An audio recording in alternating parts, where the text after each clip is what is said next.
no one's observing. You have to act, but the threat is unnerving. So little hope, tempted and by despair. It's the end of your rope, and you're all out of prayers. That's when we need refusal, surrender, refuse. When the world leaves, we have to defend her, defend. We have to defend her.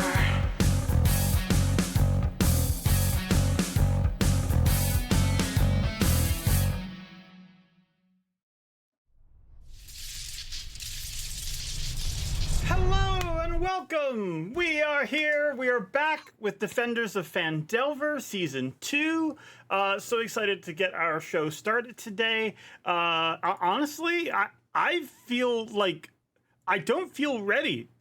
We've been gone for a little bit longer than we intended to, but it's been a month and a half since we've played. And oh my God, we are back, and I'm like still getting used to the idea of that. But here we are, and we are have a wonderful show ready for you today. The cast is back. We have new art to show off. We have a whole new story to go into. Of course, all of this is made possible by the wonderful people at Forgotten Adventures. They make all of this possible. They allow us to all be here. They help make amazing assets for us, including the logo and the tokens. Not to mention, they give us use of their wonderful battle maps and monsters. So yeah, we really appreciate it. Thank you, Forgotten Adventures, for making this all possible. And if you want to find like the best maps, tokens, or map assets, if you want to make your own maps, go to Forgotten Adventures on Patreon. With that said, we have a whole big show prepared. Real quick, then let's go into what happened last time. The last time we played, you all managed to raid Cragmaw Castle and come face to face with Iarno Glassstaff. You were able to defeat them in battle, but you weren't able to kill them due to some shenanigans done by Verna, the strange entity that's made a deal with Alucor in order to save Alucor's life in episode 2, I think it was? Yeah, episode 2. Due to that, Iarno was able to get away, but you understand that there's some strings tied to him, that he'll have to also pay back favors to Verna as well. But with that done, you were able to rescue Gundren. You were able to help Gundren escape there, and Gundren told you all about what happened, how he was taken captive. He also tells you that the strange doppelganger that you guys faced in Cragmaw Castle, that they had used that doppelganger to trick his brothers. After they captured Gundren, they used the doppelganger to disguise themselves as him, trick Gundren's brothers, and capture them as well. So Gundren has given you the information about the whereabouts of Wave Echo Cave, and you guys are racing there now to hopefully rescue Gundren's brothers, Nundro, and I believe the other one's name is Thurden, who are both were taken. As you guys race there, you were joined up with by Rashta, who was the dwarf who is married to Nundro, played by the amazing Oh Hello Mare. Thank you so much for your participation in the last season. I'll be playing her character for today, but she'll be mostly in an NPC role, and should that expand, we'll have her back to be another guest again. So that's where we start. We find yourselves in the caves of Wave Echo Cave. Water is like, you can see the walls are all sort of damp with like humidity and moisture. The further you get in, the more apparent that becomes, as you can hear faintly in the background, every once in a while, a sound of waves that echoes through this cave. That is where we begin. Does anyone want to start us off as you guys begin exploring?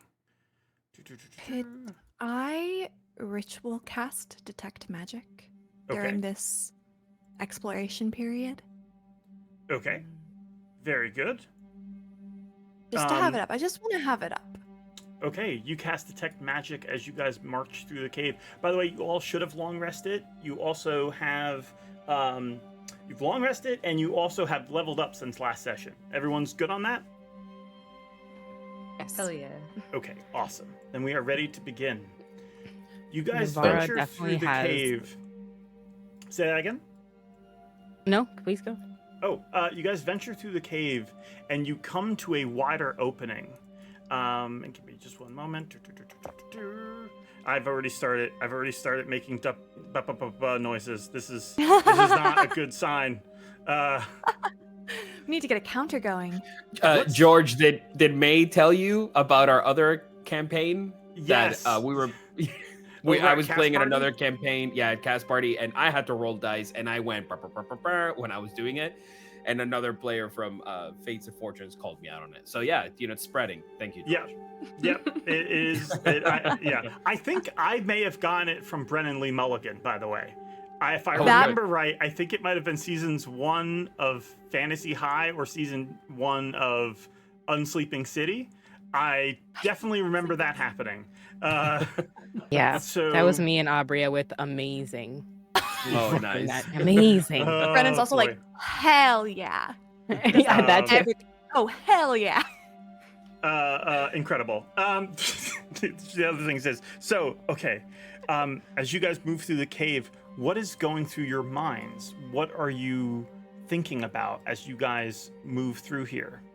By the way, did you hear that wave sound Yes. just now? Okay, cool. Making sure that's working. At least I think. What is everyone thinking? Navarra's thinking about one thing, and they've been only thinking about one thing for a couple of nights now. What's that? Possibly after the last time Penny has touched them, they have avoided Penny completely. Just shorter conversations, a lot of, all right, great, just one-word sentences. And if they could cut out whatever is left inside their stomach. And so they're just, if they had tried the previous night, they probably are clutching at their stomach now and just scared going into this space, thinking to themselves, I cannot get hurt. What if it happens again? Yeah, you move through the cave. By the way, we have new variants of all of the player art. Here we have a more traumatized version of Navarra. It was weird. We were coming up with what variants we want to evolve our character art, and we decided that we need traumatized for every single character. So everyone has a traumatized art, but also there's some other variants that are unique among them. But yeah, so Navarra, you walk through the cave with that worry in your mind that like there's something in your stomach. You're worried that it's turning, like, a little bit about medicine and things because you've been around the druids and you've seen them do healing. You know that a dead piece of flesh inside the human body comes with a lot of bacteria. It starts to spread and it can cause necrosis, which if that gets too bad, it's just over. And so you just hold your stomach trying to feel for anything that's wrong. Do you want to really focus on that? There's two things that they're thinking of. They haven't been able to do anything because they've been on the run or like hustling to this cave for nights, right? So they haven't been able to actually take it out. They haven't told anybody about this. And the second thing is, the last time they touched into their ability, the undead walked, and now there is dead flesh inside them. So they're just if this is the right time to tap into that emotion, they'll like do it. Like it just in they're facing this pillar. Yeah, they're just like for a second they're going to give in to that. Give me, let's say, you can choose Constitution or Charisma, whichever one you feel is more appropriate. We're gonna do charisma. Is a saving throw or is just a charisma check? It's just an ability check. That's a 13. Also, hey, we have new dice thanks to Forgotten Adventures. You hold your hand there, and you don't feel anything abnormal. You feel, and you try to push that control over undead that you normally have. You try to exert that, and you feel nothing. Doesn't seem like there's any undead tissue in you. Not that you've ever controlled just individual fingers before, but maybe it means you're okay, or maybe it means that it's just in there lifeless, slowly rotting. Only time could tell. That's what's going through Navarro's head. What about the rest of you? He's gonna do something about that. Mm-hmm. I think Alu is like flooding with a couple of ideas, but one a rage of trying to catch Yarno, but being and hanging on very closely to the words that Valandor had shared of seeing him so uncomfortable and scared really for the first time ever. So you'd probably be a bit more hyper vigilant. Probably Alfred on his shoulder, like a ritual cast on our way here, if I could. Just sort of like looking around, trying to assess their environment. I will probably notice Navi holding their stomach and just check in of like, are you okay? Are you still injured? What? No, just upset stomach. Upset stomach. Yes. Okay. If you need help, just say the word. I don't need help. Sure. I'll just turn to Leo, Penny, Valandor. Sorry, I don't know what sort of direction we should be going here, but do we feel prepared?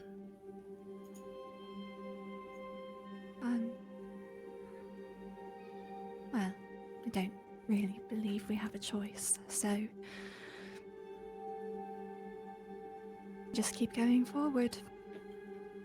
Feeling prepared and being actually prepared are two very different things. And you see as Valandor's like, he's like scanning. He doesn't have his bow out. He doesn't have anything out. One hand rests on one of the short swords, but his eyes are like narrow and just always listening. And for the first time, I'll say, Alucor, you notice it's like every time you hear the water, the sound of the water running, his ears are almost like tuning. So it's like they twitch ever so slightly with every single sound.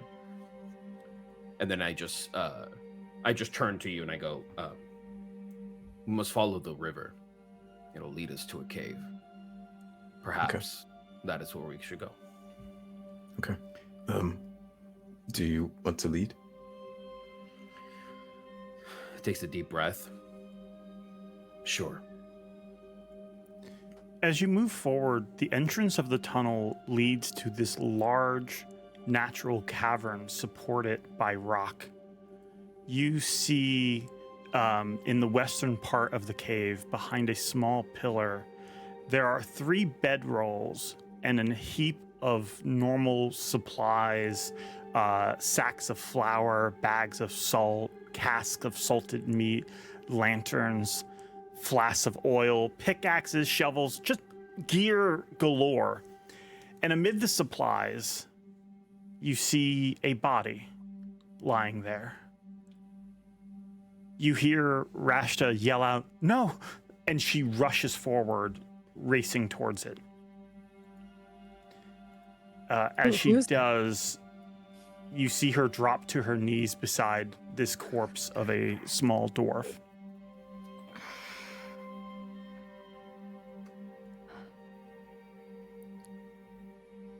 Rashta, who have you found? It's Tharden. Oh, Gundren, So who is sorry. traveling with you, pushes through all of you. He's been in the back. And, oh no. Gets down, takes his hat off.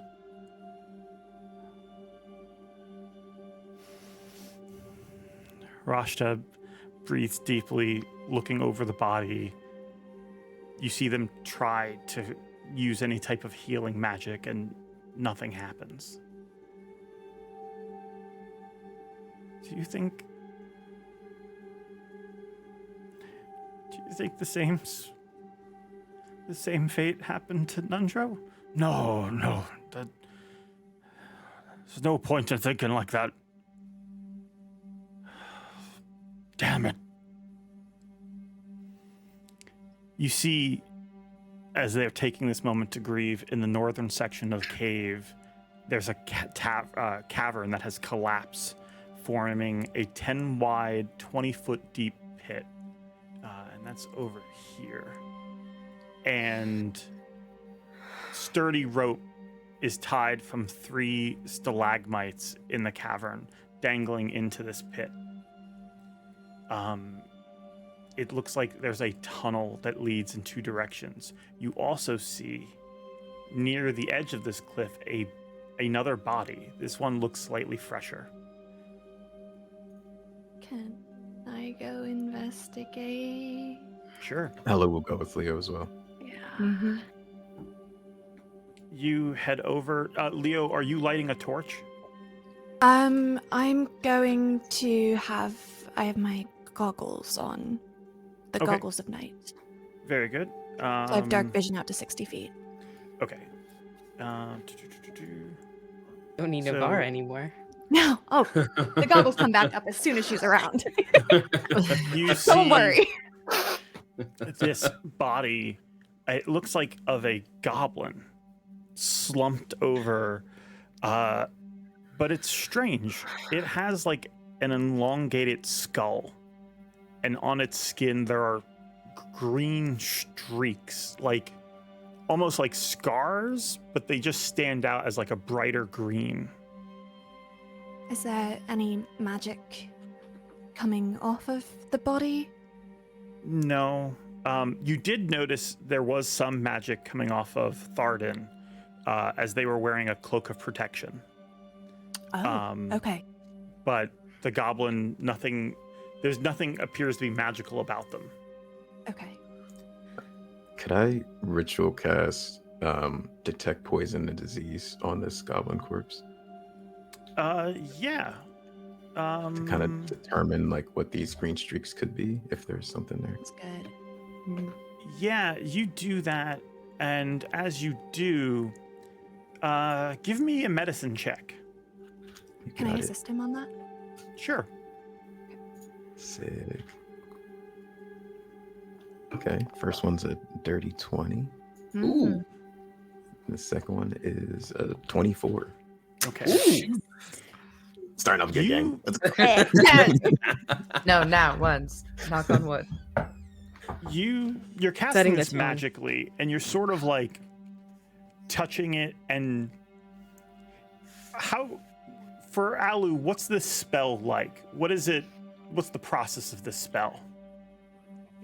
He'll get really close to the corpse and just sort of close his eyes and hover his hands over the scars. It'll be very methodical and very like gentle to kind of cautiously go over the wounds to get a sense of what could be going on there.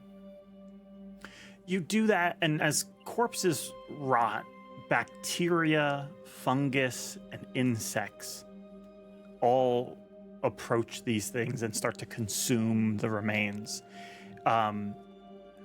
That's what you're sort of tuning into as you touch the corpse, getting a sense from these insects and bacteria if there's any presence of poison or illness that may have affected them or that they may have noticed just based on taste as they consume this body. And you just, as a slight hint of something off. But there's something about it that's familiar.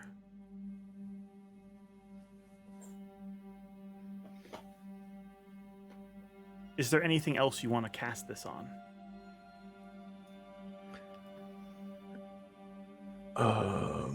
What a question. Yeah, that's such an interesting question, George. Should we go back to your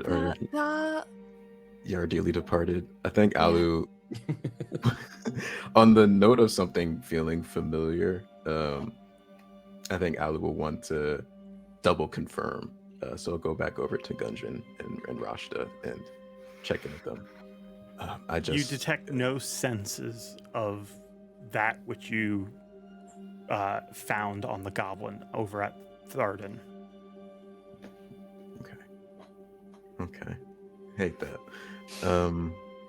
I just hit me. Leo, you're helping. Remember? Yeah. Yeah. Maybe it was just a fluke, and it's just a bit strong over there. Made you think you felt it elsewhere? Yeah, maybe. It feels slightly familiar, what was on the goblin, but... Like the blight that you've dealt with? It might be. Yeah, okay. I was gonna say, should I Yeah, roll? she says that, and there's something about that, yeah, the way... It wasn't when you were fighting the blight, but after you had burned through areas, you would cast detect poison and disease, and you would sort of get just glimmering traces as bacteria and insects feasted upon the charred bits of the strange blight material you had burned away. Yeah, it might be that. With I think that, I will look at me with like a drop, kind of like a realization of her mentioning the blight, just sort of like oh shit, we're gonna be in the thick of it. With that, Rashta and Gundren come over to you all, and as they do, you see Gundren has folded up the cloak that Tharden was wearing. Look, it's gonna be dangerous going further in there, and Tharden had this cloak. It didn't do him much good, but I think it might help one of you if you're interested. Thank you. I mean, Penny might be the best recipient of something like this if everyone else is okay with that. She looks Absolutely. anxiously over to Penny. Penny will step forward and take it from his hands. Thank you. Just kind of holds it like a blanket for a bit. Doesn't really put it on. It was on a dead man like a minute before. This is a bit of a... Yeah, they hand it to you sort of solemnly, and as you take it, you expect to like smell something on it or see like residue, but miraculously, as you unfold it, it's completely clean. The magic of the cloak seemingly protecting it from rot, decay, and filth.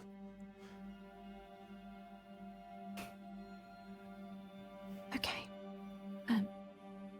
Does this require attunement or anything for her? Nope. Okay, sweet. Let me just put that in the loot section of my new notes. Okay.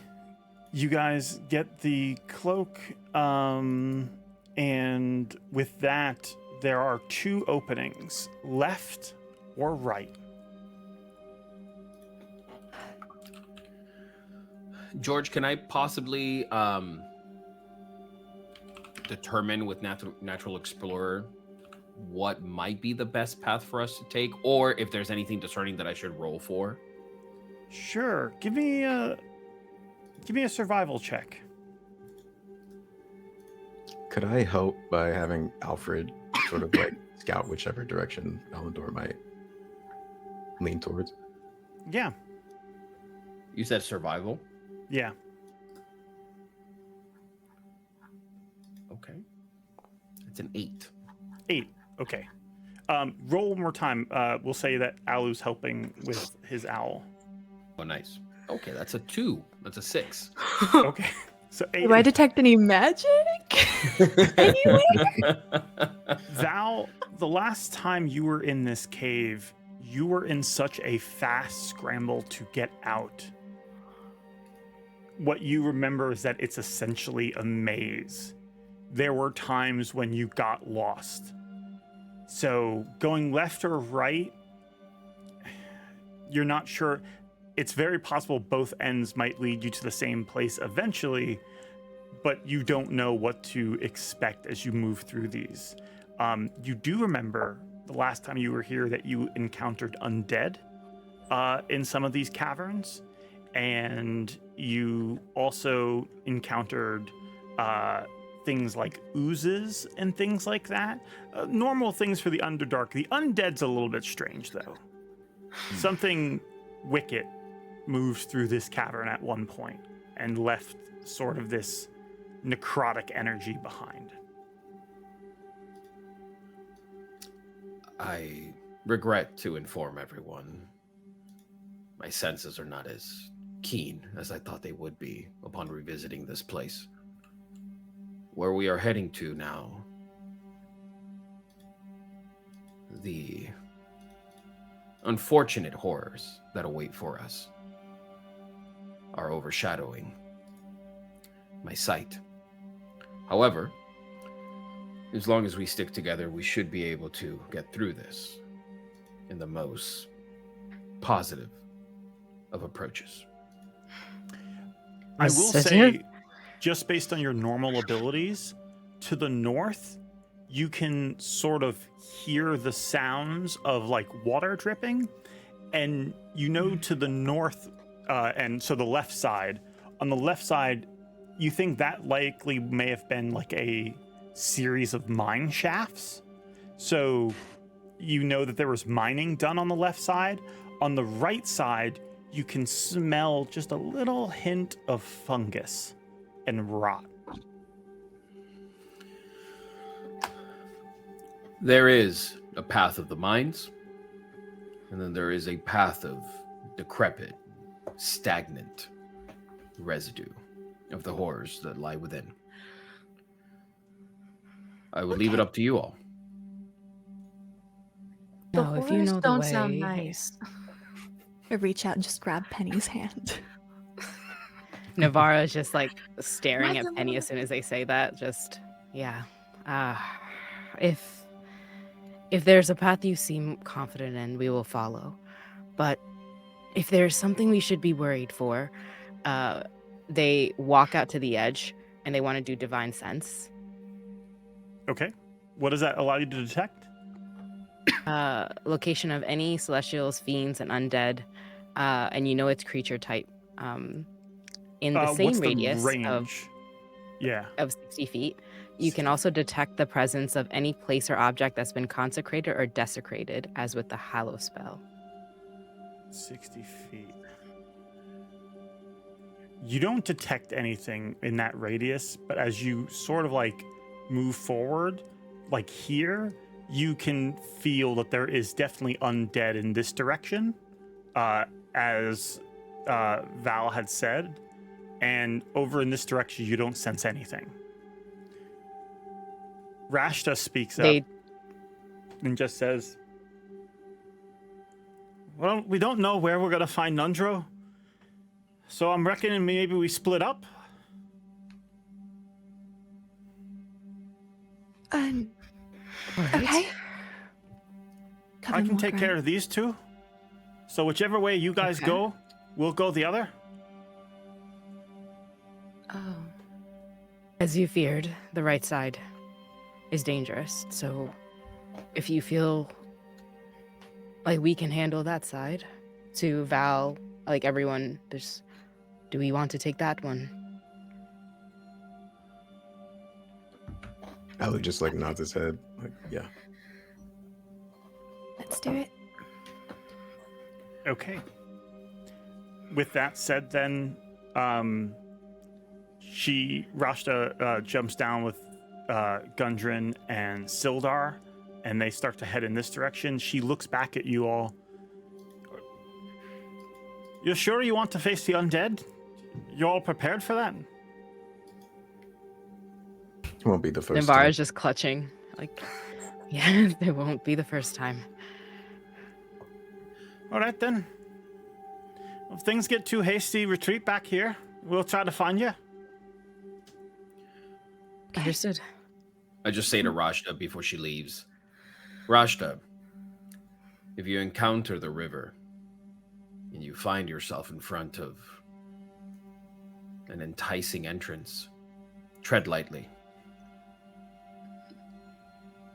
Okay. Sort of raises an eyebrow at that. Will do. Take care And of yourselves. You too. You watch as when Valandor turns around, in any pocket here that has like darkness where like the light hasn't touched it first, and he walks through it, all of you, if you're all relying on dark vision, you just see me vanish and then pop up again every time there's like another pocket of light. So it's like I'm sort of like coming in and out of the shadows, but I'm unfazed by it. I'm just sort of like walking through it. But it is like walking with a determination and also a bit of a hesitance to the steps as well.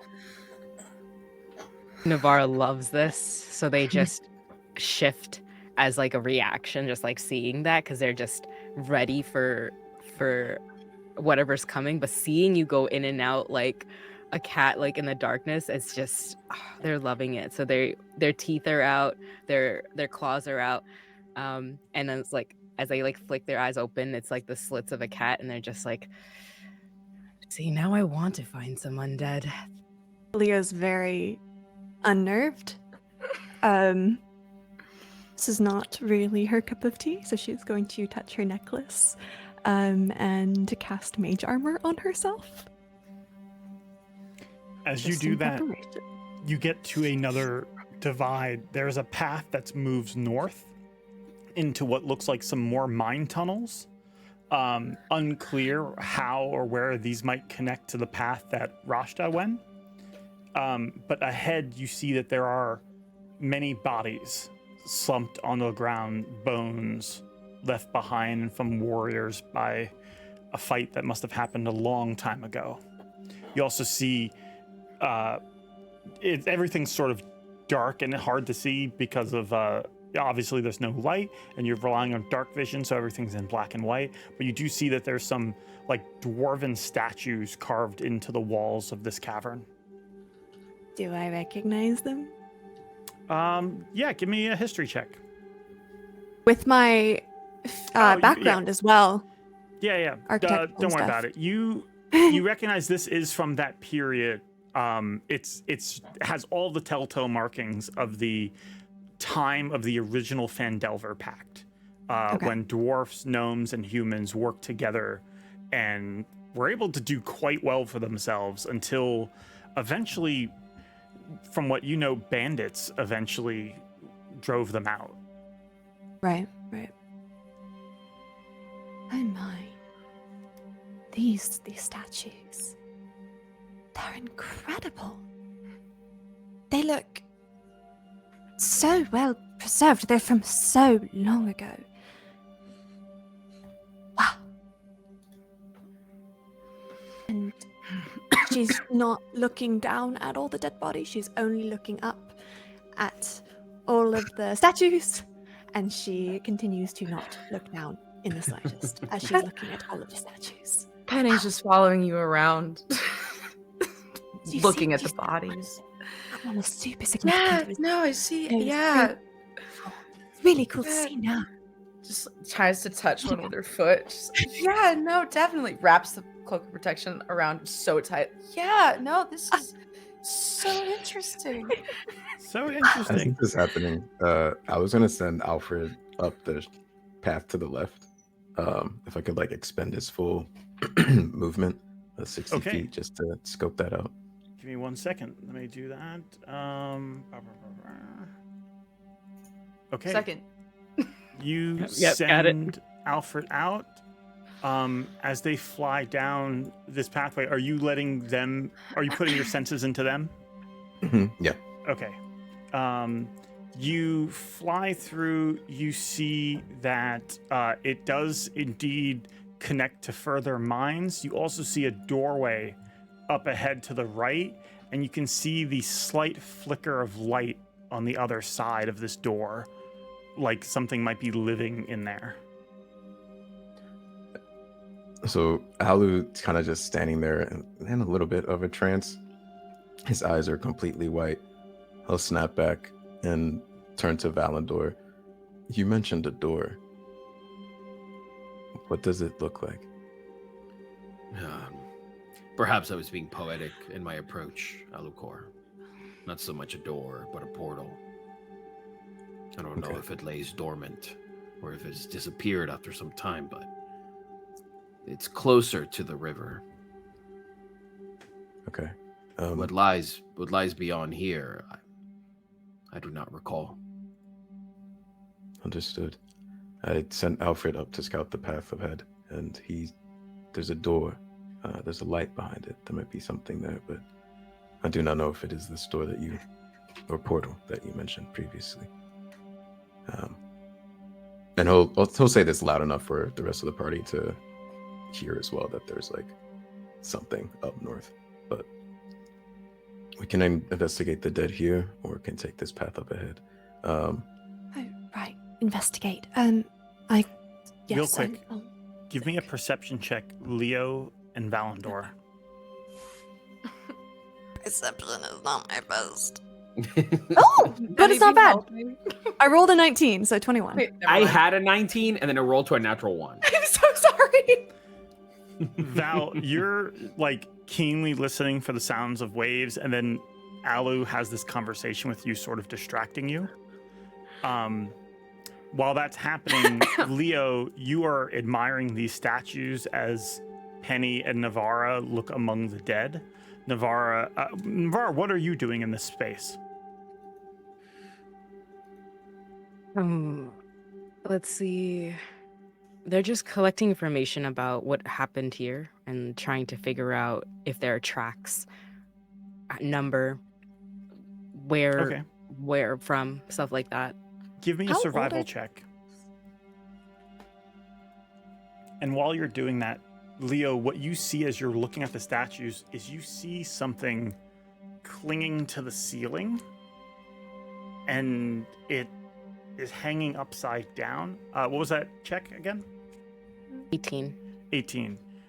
You do see something. We'll get to that after all of this. But Leo, what you see is something on the ceiling, and it starts to like unfurl its wings. It looks small like a bat, but maybe around like cat-sized, as its wings unfurl, and you see this long snout come out, like almost like a beak. And it springs to life, and you see movement flitter through the cavern. Everybody please roll initiative. Navarra? Yes. Oh God. Problem. I should have done the thing. Problem. Already. 12. Yes, yes, yes. Lives on the roof. And Alu. Is it friend shaped? You I have a have friend, it? remember? You No, got a I friend want at the end. And I What'd want you get, more. Leo? I got an 11. Okay, give me one moment. I don't even know I have my okay. friend. Alucor. And that 1 to 3 total. Okay. Someone got Navara. 23. Mm-hmm. What you get? Initiative. Sorry. One Yeah. more time. Yeah, initiative. It's rolling. Oh, That's okay. oh wow, dirty 20. Great. Okay, very good. And Penny. I got a 12. 12, very The good. season feels right, Okay. y'all. And let me just roll. Feels like the right these timeline. Guys. There's balance. These guys, There's plural. right. A little balance. Only 6? You see as suddenly 6 sturges drop from the ceiling, spreading their wings. They have like wings, but also like little tiny hands and little tiny feet to grasp onto things as they drop from the ceiling and start moving towards all of you. Thanks to Leo spotting them, you guys don't get a surprise round against you. Leo, what do you yell out to warn everybody? Look up! Everybody looks up, sees these things spread out. Give me one moment. I need to change the music. Here we go. Okay.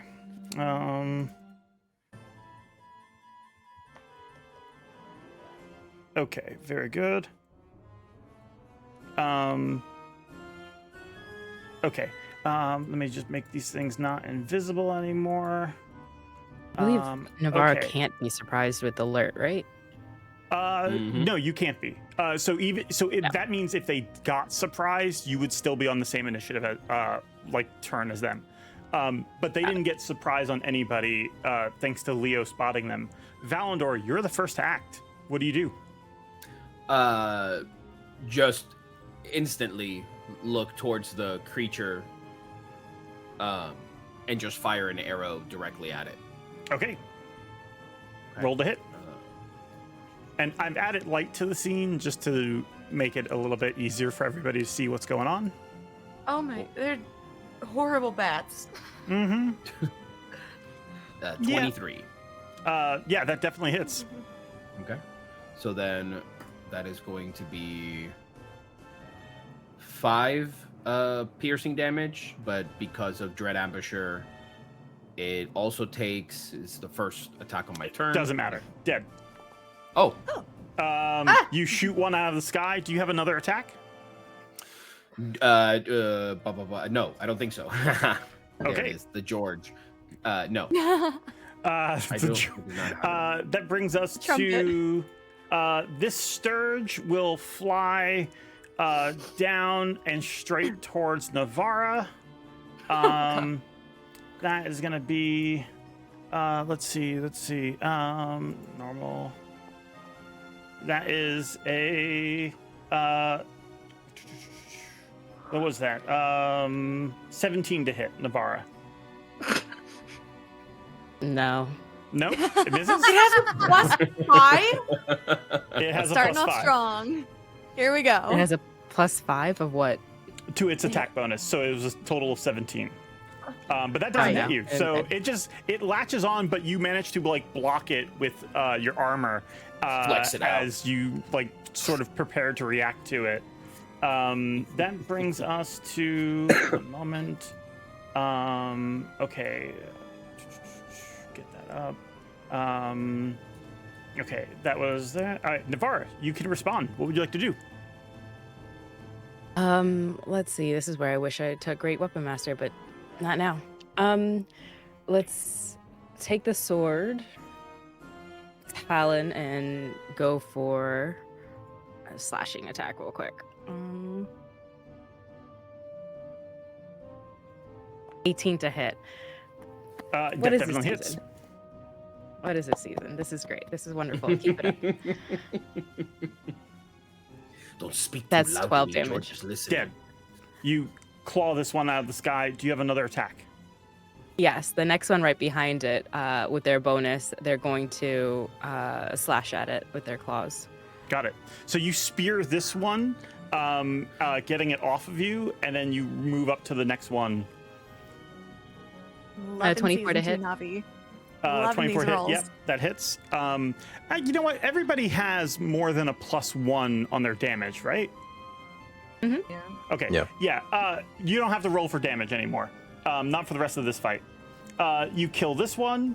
It is dead. That brings us to another Sturge. Jumps down to Leo. And that one will go ahead and attack. Normal.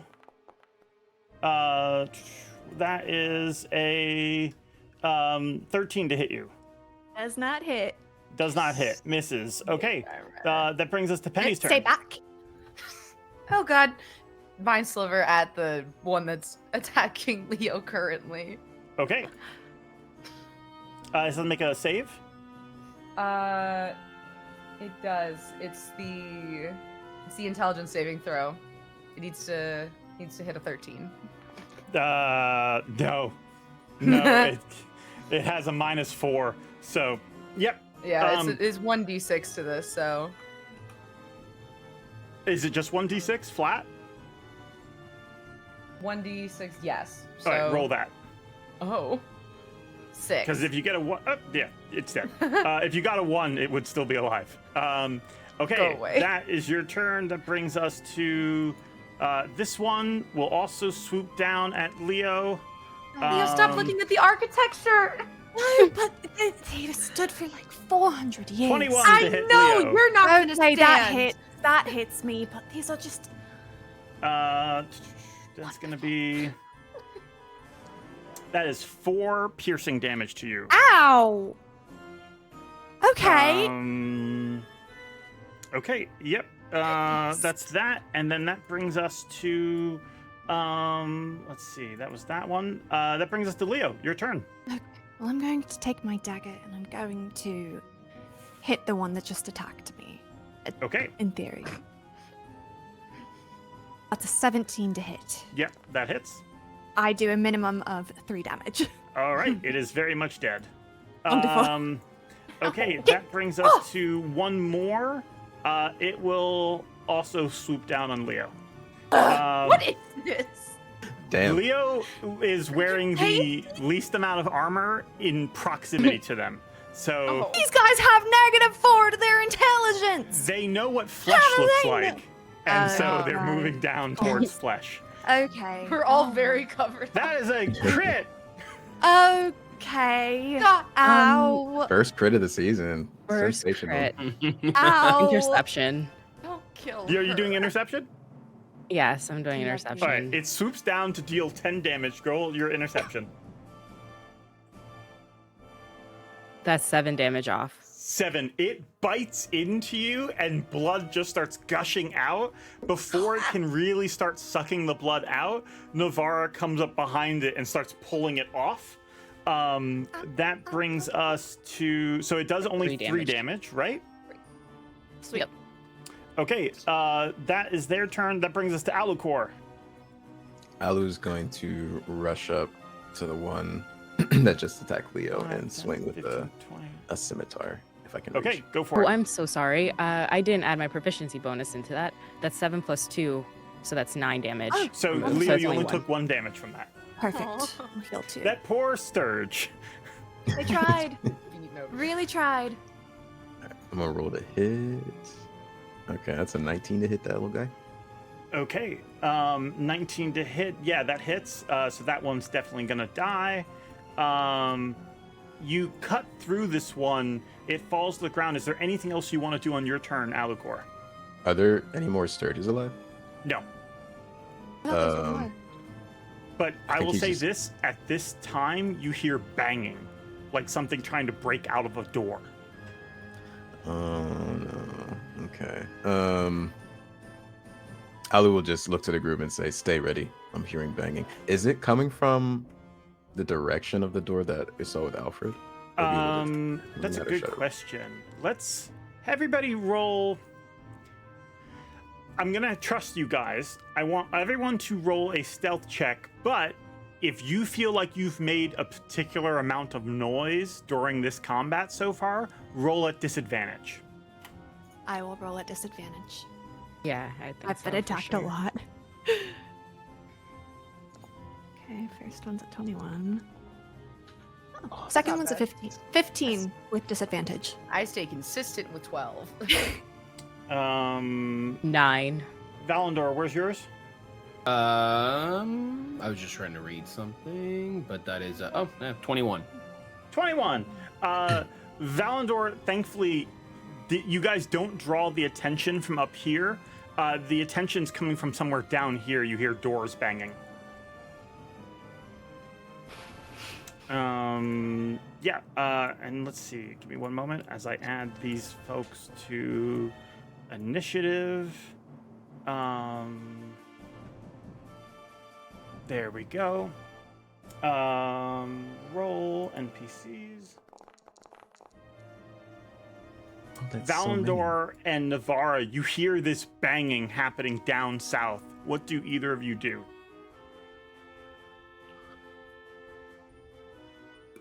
Probably catch Navarra, sort of like picking up on the same thing, and then I just maybe like, oh man, I'll probably just run, and if there's any sort of like corner that I can like, peek out from behind that I can like, prepare an arrow for, I'll do that.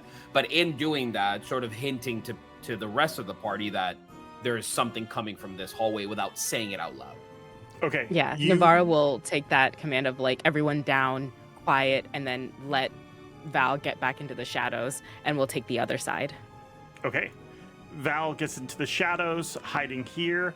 Navarra, you hug the corner. So I'm going to say both of you are readying attacks. Val, if you see someone. Navarra, if they get within melee. Yes. Okay, got it. Well, and if they switch over for their spear, they can throw. Okay, do you want to hold a range attack or do you want to hold a melee attack? No, let's hold a range attack. That sounds cool. Okay, got it. And then if there is actual darkness, then I'm invisible to anybody relying on dark vision. Got it. Cool. That brings us to the first one. You hear the door swing open, and something starts to move down this tunnel. You see a shambling corpse. 5, 10, 15, 20 is its full movement. Both of you can make your attacks. Cool.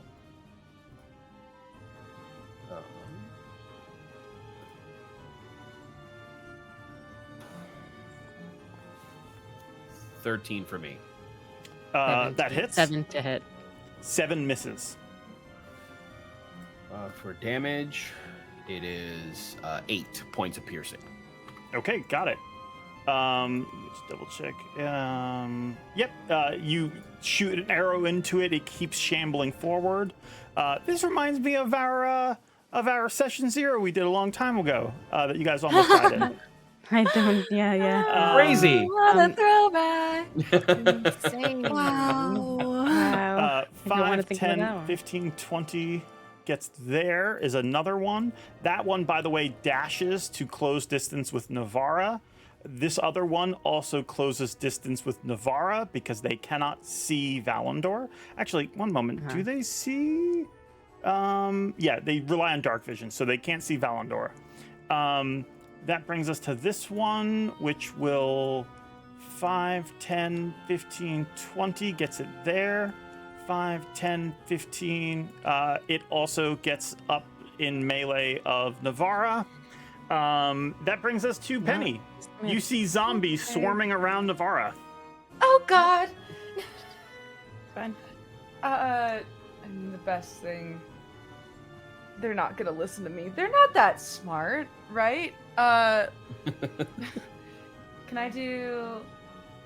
Let's just do another mind sliver just to gauge out how bad they are at thinking. So I'll hit the one that's, I guess, behind her or closest to me. Sure. You see the one splitting the difference. Um, And roll an intelligence saving throw. Nat 1. Ooh, okay. Yeah, he's not doing good. So I'll roll the d6 and the d4 that he takes off. So he has 5 damage, and 3's taken off his next saving roll. So Okay. whatever Navarra tries to do. Is that your whole Get turn? away! Go! I grab Leo and like start to pull her away from the architecture a little bit more properly behind Alicor. Like, not the time, not the time. Right, of course. That brings us to Penny. Oh, I'm sorry, Leo. What would you like to do? Oh. Those things. Okay, fine. I'm going to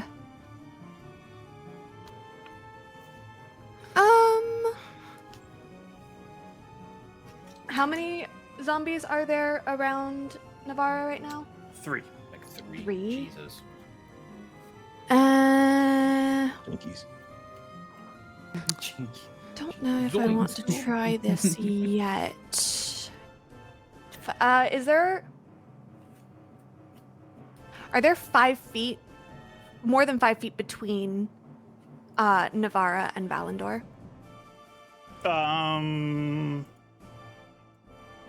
Yes. It's about 10 feet. I'll try a new spell. I got a new second level spell, and there's a lot. I am going to cast Dust Devil, which I get to choose an unoccupied 5-foot cube of air that I can see within range.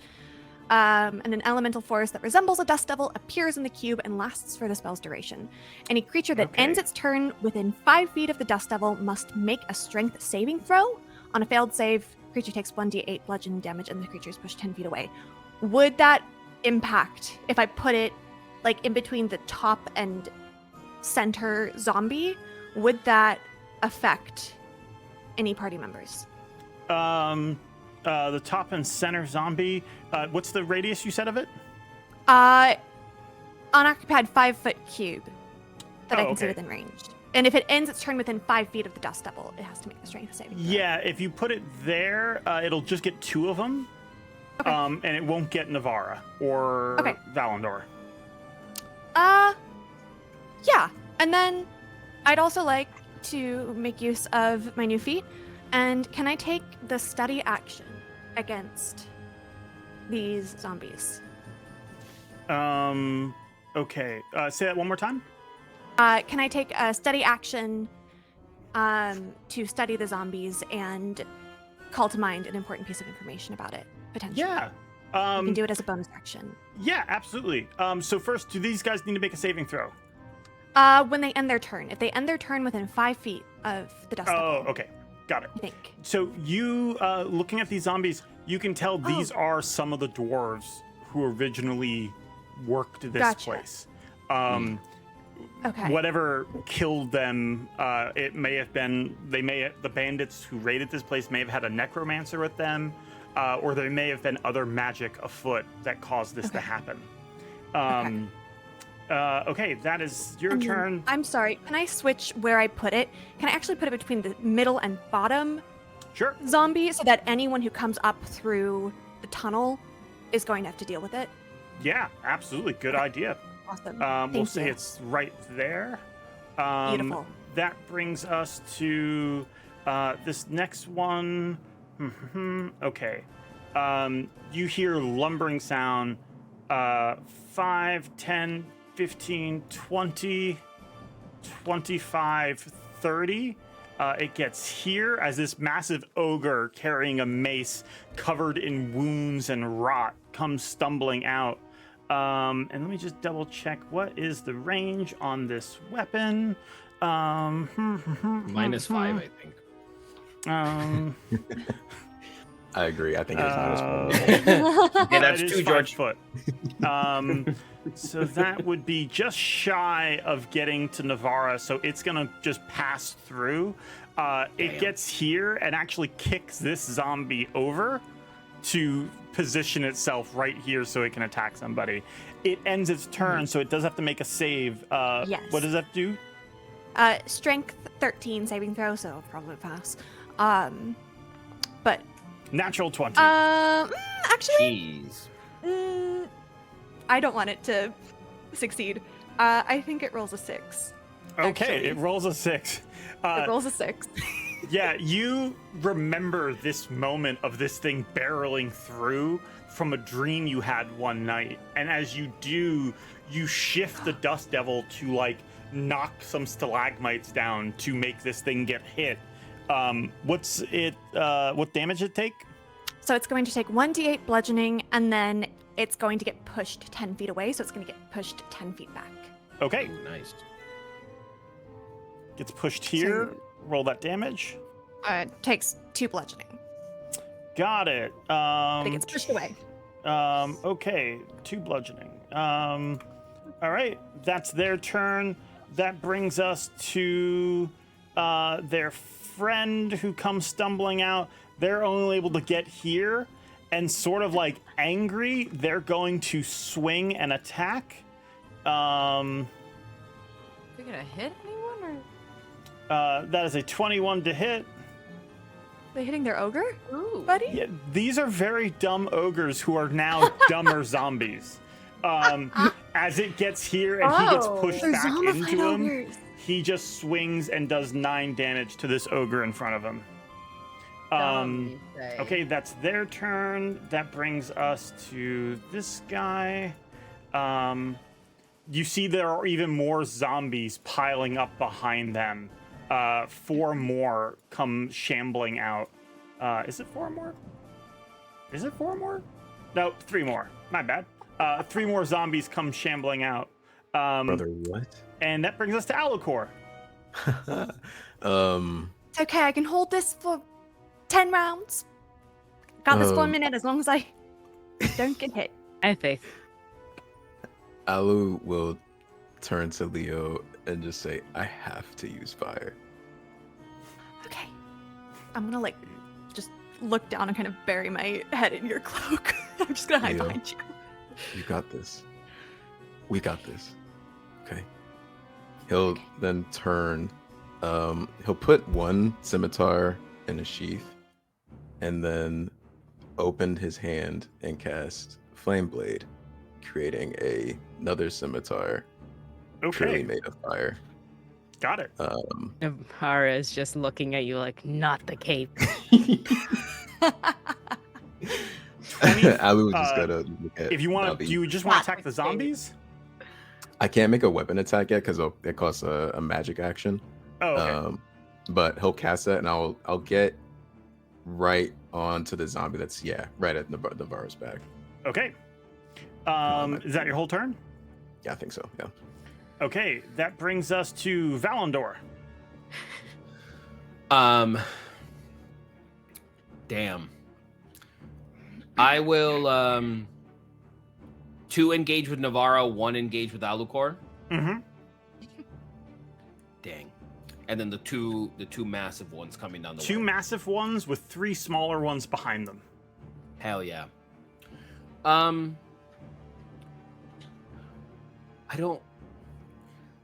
feel like this is gonna get really overwhelming really quickly. So I think what I'm going to do is that I'm going to fire an arrow at the one coming down, the very first one. Mm-hmm. And then I think out loud I just have to say, we cannot linger here. We have to move so everyone can hear. And then I'll Okay. just fire an arrow. Yep. Which one again? At the very first Hulkin one that's coming down Yeah, the way. got it. Yeah, that's a 10. 10 hits. Oh wow. Okay. And then that's 10 points piercing. Got it. You do 10 points as you shoot this thing in the face, and it doesn't seem to notice you did that. It also doesn't seem to notice that its friend hit him in the back. That is your turn. That brings us to Navara. Do you want to move at all? By the way, Valandor. Navara. No, I think from where I am right now, I think I'll just stay in the darkness. Okay, got it. Yeah. Navara. They have shifted. They have a sick smile on their face of like, oh, why are we leaving when everything is just piled up in a line? But they're just fine. That they're gonna look at every creature that's in that hallway, and that is because the wording on this says I can choose each creature of my choice that I can see within 30 feet and do dreadful aspect. So each of them has to do a wisdom saving throw. On a failure, they are frightened of me for 1 minute. Yo. Okay. Love that. It's rad. Hell yeah. 1 second. Hell yeah. You also have the choice. You do have your channel divinity, should you wish to do it. I know. This is one Okay. of them. And the other one is control undead, which is one undead or make the other ones afraid of me. And I was Got like, it. what would Navarra do? Let me Intimidation double check. Yeah. Channel divinity. Where is dreadful aspect? Where? Oh, here it is.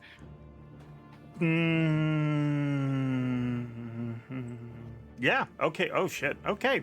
Very well. Let's see. So that's I love 1, that so 2, much. 3. Yeah. Okay. 1, 2, 3. Yeah. Okay. 1 second. That's gonna be wisdom.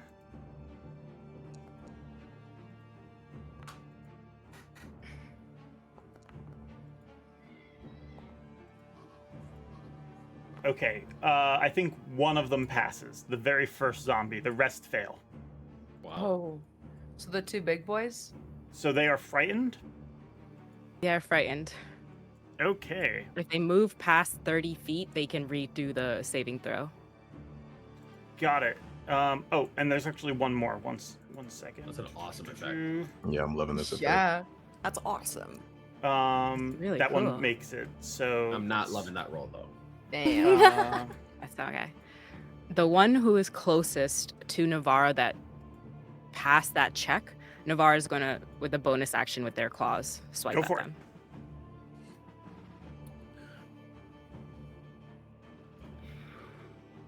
That's a 16 to hit 16 definitely hits. and 7 damage with the claws. Okay, you slash into this thing, ripping off a part of its cheek. In response, however, it lunges towards you to take a bite out of you. That is a 6, so it misses. Its friend behind you, though, will also attack. That's gonna be 11 to hit, which Is misses. their reactions?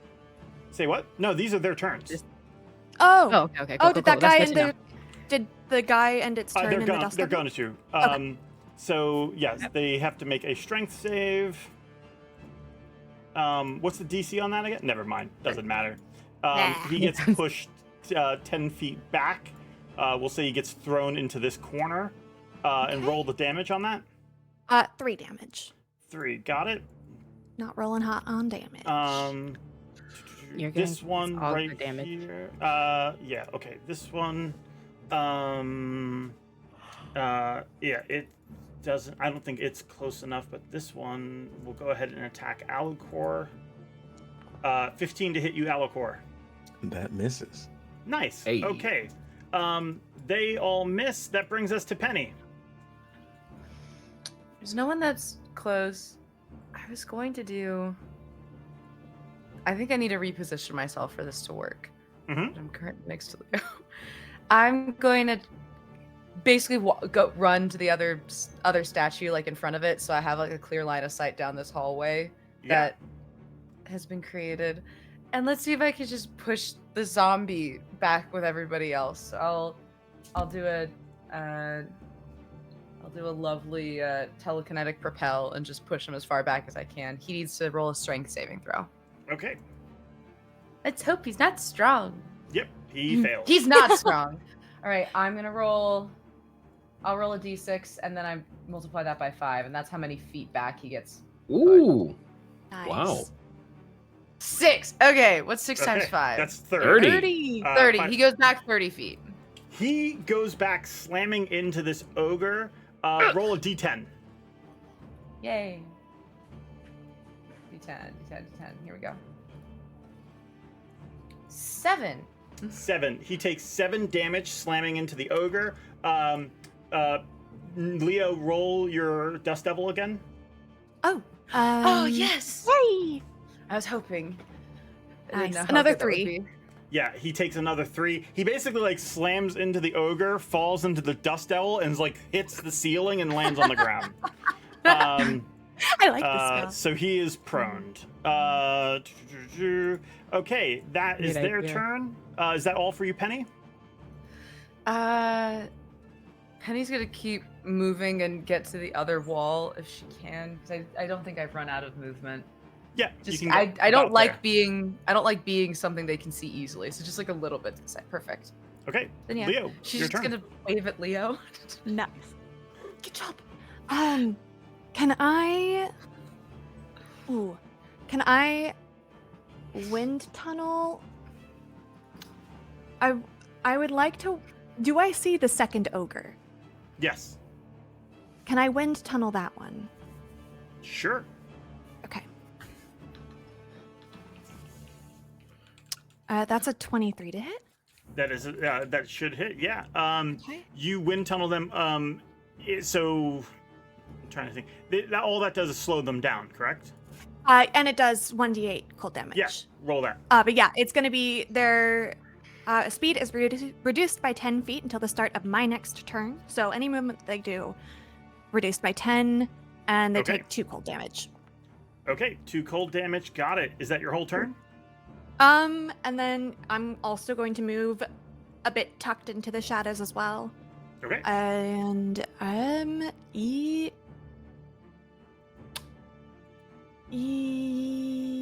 yes, I'm not going to move the dust devil. So that's Okay. going to be it. Yes. That ogre pushes forward. As it does, it is going to step on this zombie, doing 3 points of damage.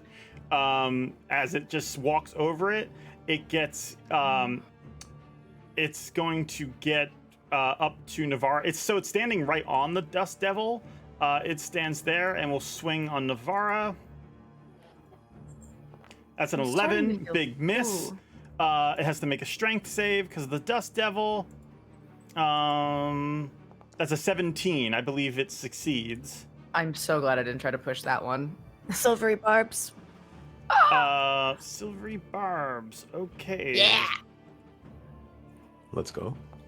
6. It does fail. Yes. It gets Going shoved up. back. Roll the damage on that. Okay. This dust devil's Okay. nice. I like it. I'm trying to do some area control. That's another 3, and then Okay. I'm going to give the advantage to Alu. Okay. Thank you. The next ogre pushes through into the dust devil as well. Sort of really not paying attention to this stuff. It goes ahead and swings on Navarra as well.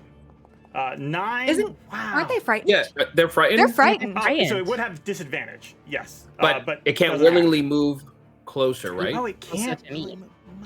Yeah. Yeah, to Yeah, Navarre. one second. I'm yeah. right at the front. I'm We're right smart. We got this. Yeah. Yep. I did this for a reason. No, Yeah. you're right. Battle One moment. tactics. Maz knows what she's doing. It fails Maz its running wisdom away with the save, blade. so it like pushes. It tries to push forward and then like staggers back, knocking over some of these zombies as they back up. One zombie, though, as it clears the way, it uses its reaction to do its held action, which is to run forward and get as close to someone as it can. That is its reaction, though. So these ones in the back just can't do anything. Okay. Jeez Louise. Did it end its turn in the dust devil? It has not had its turn yet. Okay. That one is done. Alucor, that brings us to you. Sensational. I'm gonna swing first at the zombie in front of me with the flame blade. Okay, go for it. Hell yeah. So 24 to hit. 24 to hit. Yes, that definitely hits. Awesome. So that'll be 3d6 plus 4 fire damage. So I'm gonna roll that. Jesus. That'll be 12 fire damage. Yeah, that does a lot. Yeah, it's on fire, screaming as it burns. Hell yeah. You had advantage. Did you roll with advantage with that one? I did not. Am I Okay. able to hold it? Let me double check. Is there anything else you want to do in your turn? Next. Or second. It's just whatever the next one is. So if Okay. you want to roll and see if you crit. Oh yeah, Okay. Sure. you almost Let's critted go. last time. Yeah. Let's crit fish. We got the crit. That's You cut this thing, and as you do, you like twist the blade, and it just bursts into flames. This thing falls to the ground, burning. It has to make a con save. 19. One moment. I need to double check something. Zombies. Where are my I don't think it zombies? likes fire. I don't think anything likes fire. I'm so happy right now. fire good. Fire good. That was Very on Oh yeah, no, it is absolutely Nobody dead. in chat followed this advice. So that one's dead. That brings us to the other one, which made it up to Navara. It will go ahead and And the swing. dust devil. Misses. Strength save. 12, I Taz. believe, fails. It fails. It is thrown backwards. And it takes 6 bludgeoning damage. 6 bludgeoning damage. Jeez Louise. Okay. All I'm right, so glad we that stood is our the ground. zombies' turns. Mhm, Top of the mhm. round. I had Valandor, it's faith, your I had turn. faith. Yeah. I'll just. I mean, if this big one is right next to me, yeah, I'll just fire an arrow, and because of crossbow expert, I don't have any disadvantage, so Got it.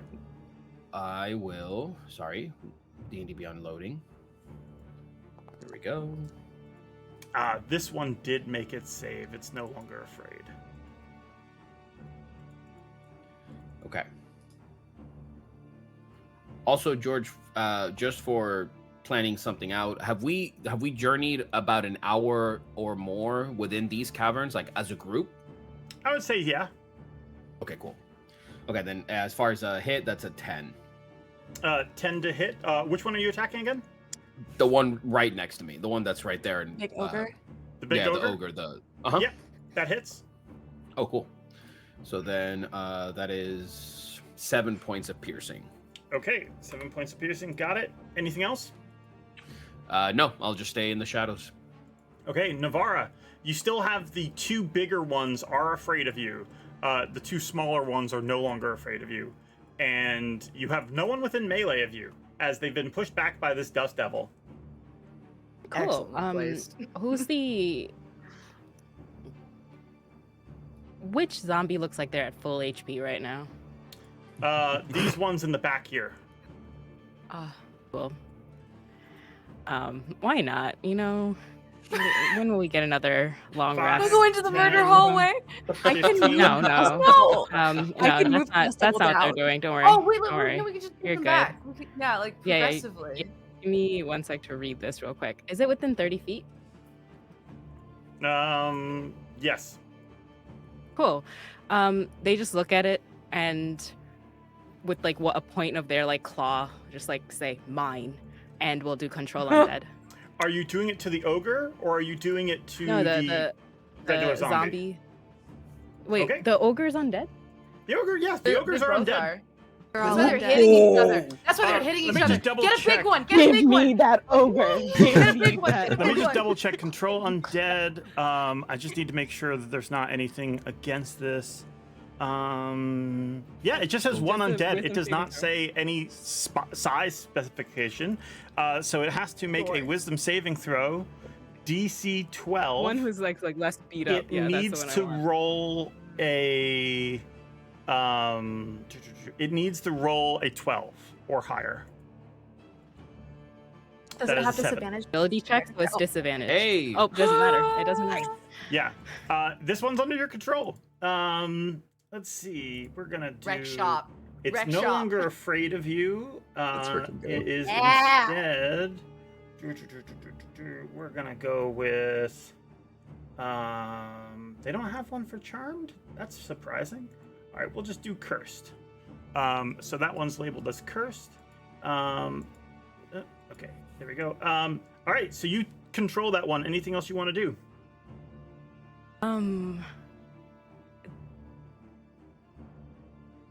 Let's see. The nearest one to me is that ogre to the left, correct? Is there anything else near me? Oh, here we go. Charmed. Anything else near you?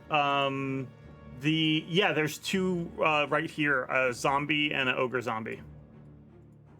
Nearest one, fangs. Not Okay. my fangs. Sorry, my claws. Go for it. Well, if you do that, you will be within the Dust Devil.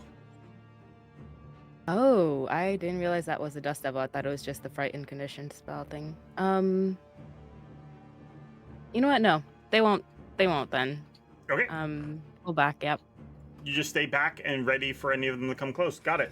You have okay. 10-foot reach with your.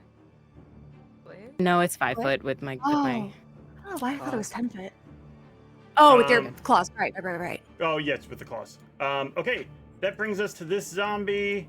It will stagger forward 5, 10. Gets just close enough to Navarra to attack. That's a 10, misses. This zombie stands up, gets just close enough to attack with all of its movement.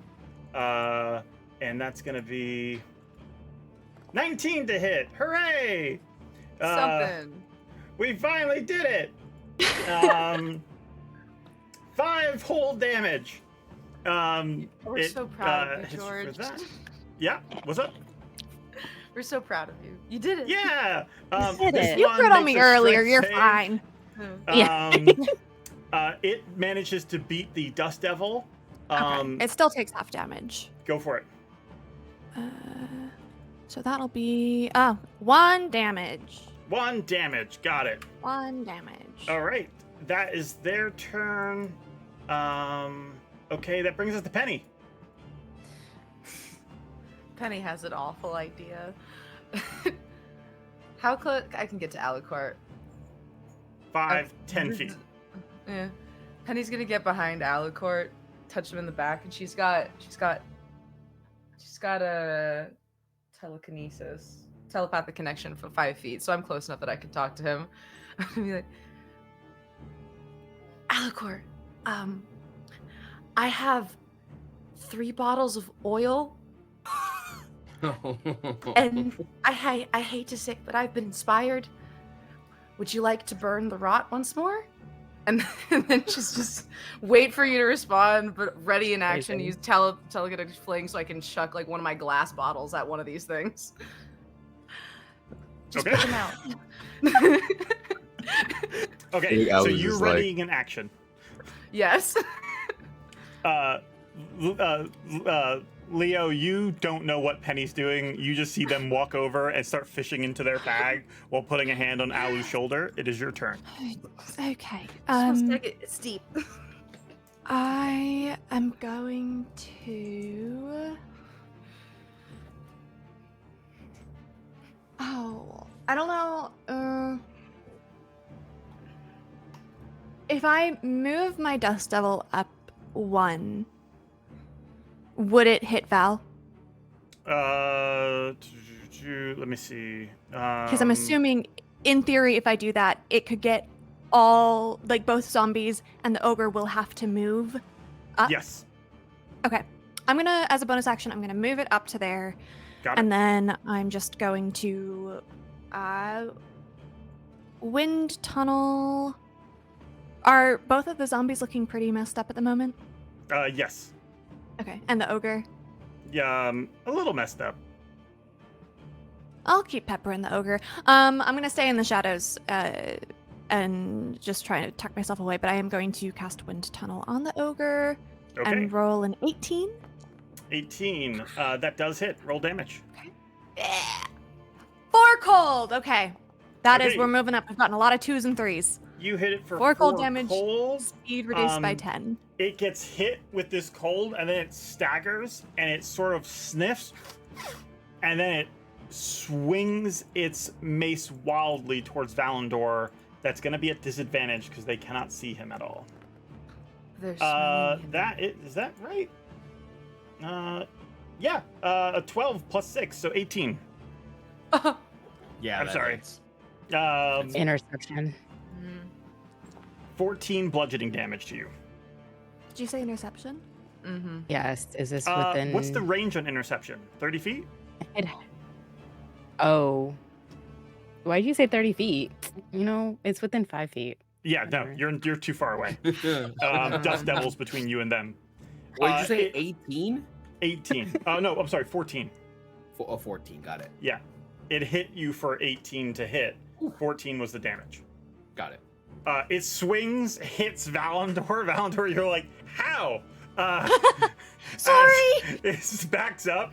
Might be my fault. The ogre cannot move forward, but it doesn't want to move back. But the Dust Devil, it's going to have to make a strength save. 24, it succeeds. Okay. That's great. Whatever. It still takes half damage. 2 damage this time! I rolled a Okay. 5. We're getting closer to that 8 every day. Got it. That brings us to, what's your zombie doing, Navara? My zombie is kicking ass. Let's see. Is I it would going to love attack the for zombies them- closest? Yes, just get that murder highway started, pretty much. That hits. 14 bludgeoning damage to this one.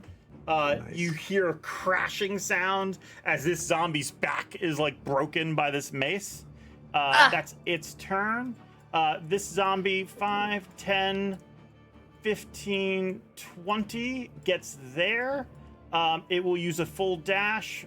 25, 30, 35, 40 to get right up next to Penny. And who's fishing out a glass of oil. Nothing could go wrong with that. This one back here is bloodied.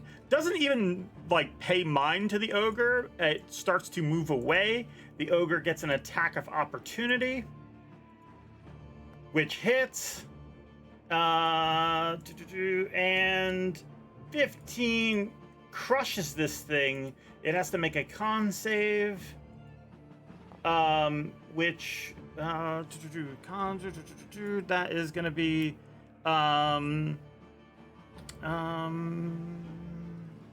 yeah, it fails. It tries to get up and it is crushed into the ground and is very much dead. Okay, that brings. Oh, and then there's one more zombie, but that goes after Alucor. So Alucor, your turn.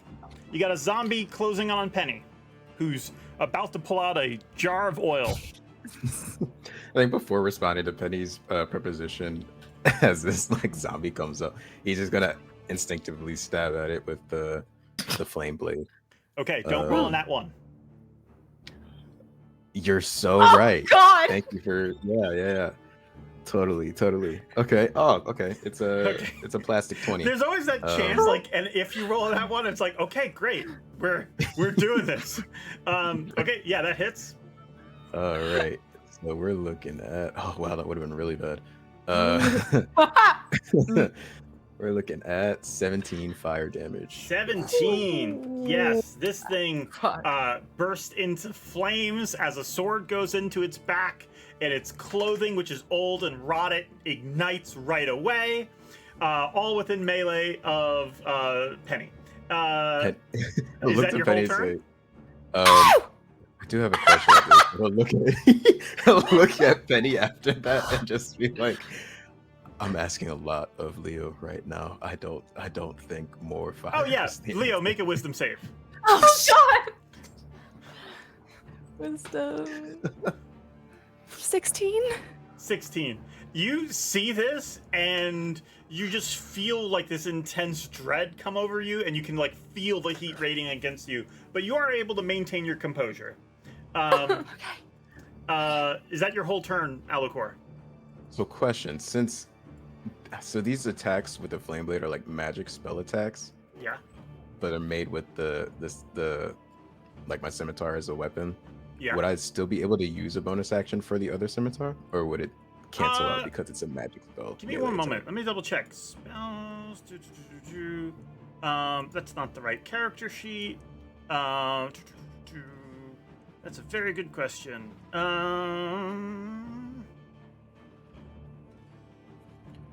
Spell Flame Blade. I get it if not, but I'm curious.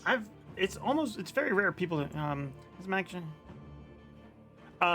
Unfortunately, I would say in 2014 rules, yes. In 2024, because they're specifying it as a magic action, it is not an attack action. So you wouldn't be able to. Okay. So I'll use my movement to just like stand in front of Penny. It's sort of like a guard, effectively. You can't get in between her and the zombie. They are literally within 5 feet of each other. You would not be able to wedge yourself in there without it's not possibly bumping into one of them who might be holding a thing of oil. All good. I thought it was dead. That's my view. I'll just stand there. I'll end my turn at that. All good. That brings us to this zombie.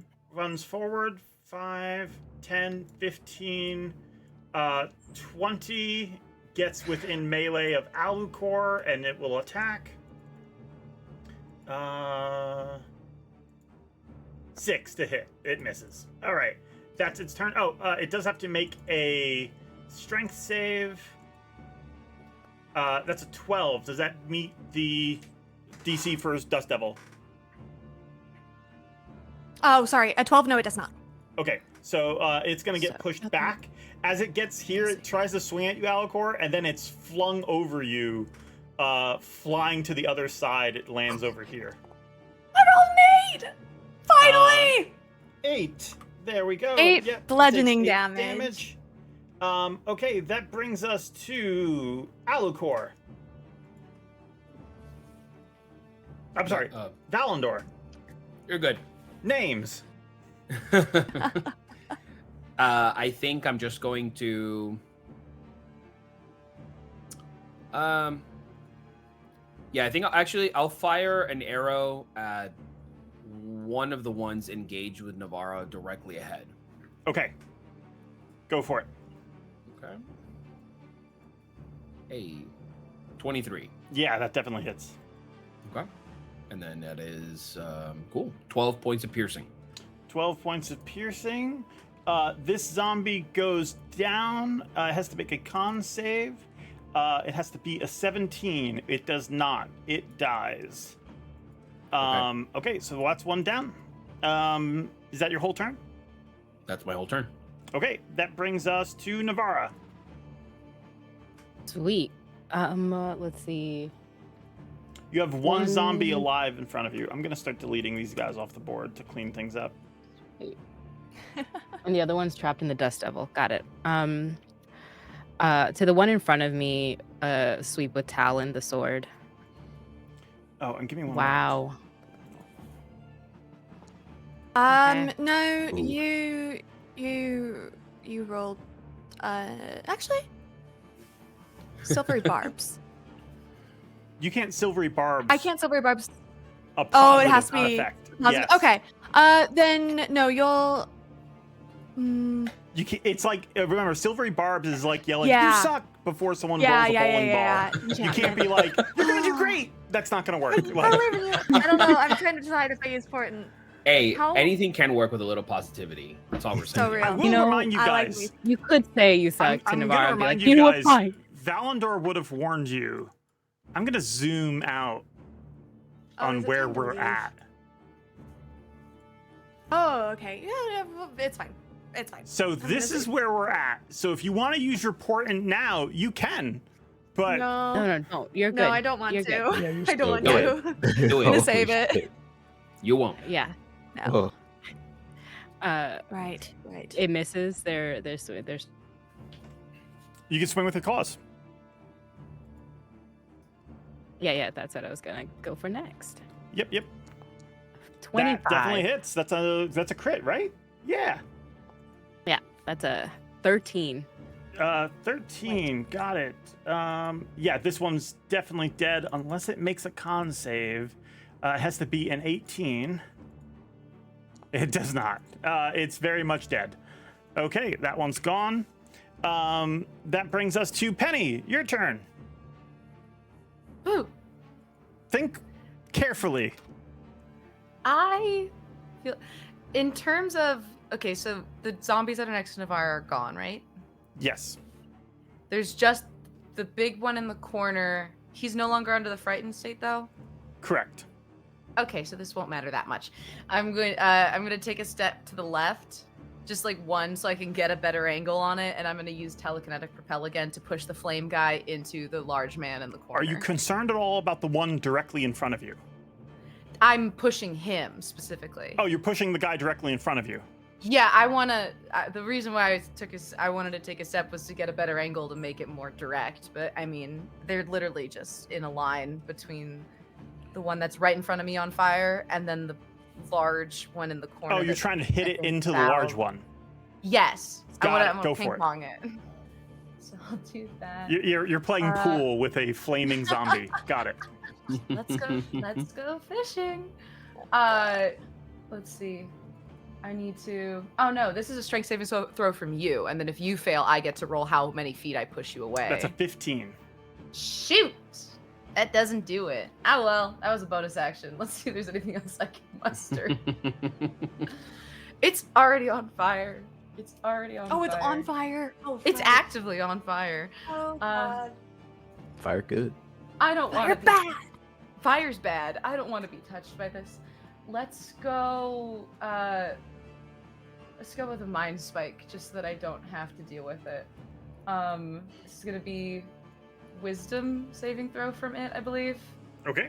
And it's just like the Mac Daddy version of the other one. So he needs to be okay. What is it he's doing? Wisdom saving throw. Oh, wisdom save. Okay. Which hopefully he's bad at. One moment. Okay. That is okay. Okay, there we go. Wisdom save. 20. Fails. Natural 20. I hate you. What's worse? Is that your whole turn? No, I've used my actions, like my bonus action and I can run. You could. I don't know. Cat Mom's mad at me. That's so funny. Distance is important. I can't get hit by this thing while it's on fire. I'll just take like a random pot shot. I'm going to just straight backwards into next to that dwarven altar and see if I can get far back enough that Alucard can hit it again. You back up. It makes its attack of opportunity. Yeah. Let's see if I can be okay. That's a 17 to hit. That does hit even with the... Okay. Here's the thing. It's What's a the zombie thing? that's on fire. You were Yes! fishing oil out of your bag. You're No! casting spells. So here's the deal. I'm going to have you roll just a flat d20. It's a flat d20. If it is below it's a 5 or lower, the oil in your bag instantly ignites. So go ahead and roll d20 while I roll the damage for this attack. Got this. You got this. I was gonna do such a cute thing, and then the consequences of my actions. More. That's a 2. Okay. I've been barbecued. The zombie moves forward Oh no. on fire, God. attacks you. God. As Oh, it this- does, Leo's gonna. you stagger back. The zombie stumbling at you, flames from it lick these jars which you were just getting ready, and there's just like, you didn't like fully like open the jars, but like you open one and there's just like that enough oil to catch, and it catches and you hear a bursting sound. How many jars of oil do you have on you? Oh God. I think I remember giving them to people in our final fight, so I'll check my inventory. Penny was a walking firebomb. How many does she have on her? She's No, the supplier, dude. I remember this because I remember You bought so much. I bought 10 jars and then I started handing them out to people. So between all of us, 1, 2, 3, 4, there's 4 gone. So I've got 6 on me. No, but I tried to use it in the fight once there, so I've got 5 on me. You have Because I 5 tried on to throw it and Roll- set something afire, but it never caught. It was Roll just a like D6, random oil. and we're going to subtract 1 from it. No. Why? 4. What does it do? So that's going to be a total of 3. 3 of these jars burst into flames. 1 moment. Fun. How many hit points do I have? Oh. Don't say that. Don't say. Oh Roll that. Don't- no.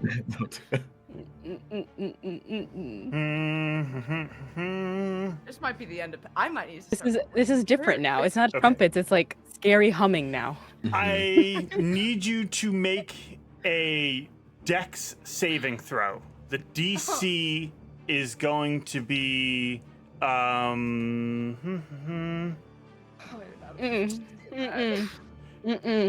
DC. What's your dexterity modifier? +1. And your proficiency bonus is +1 or +2?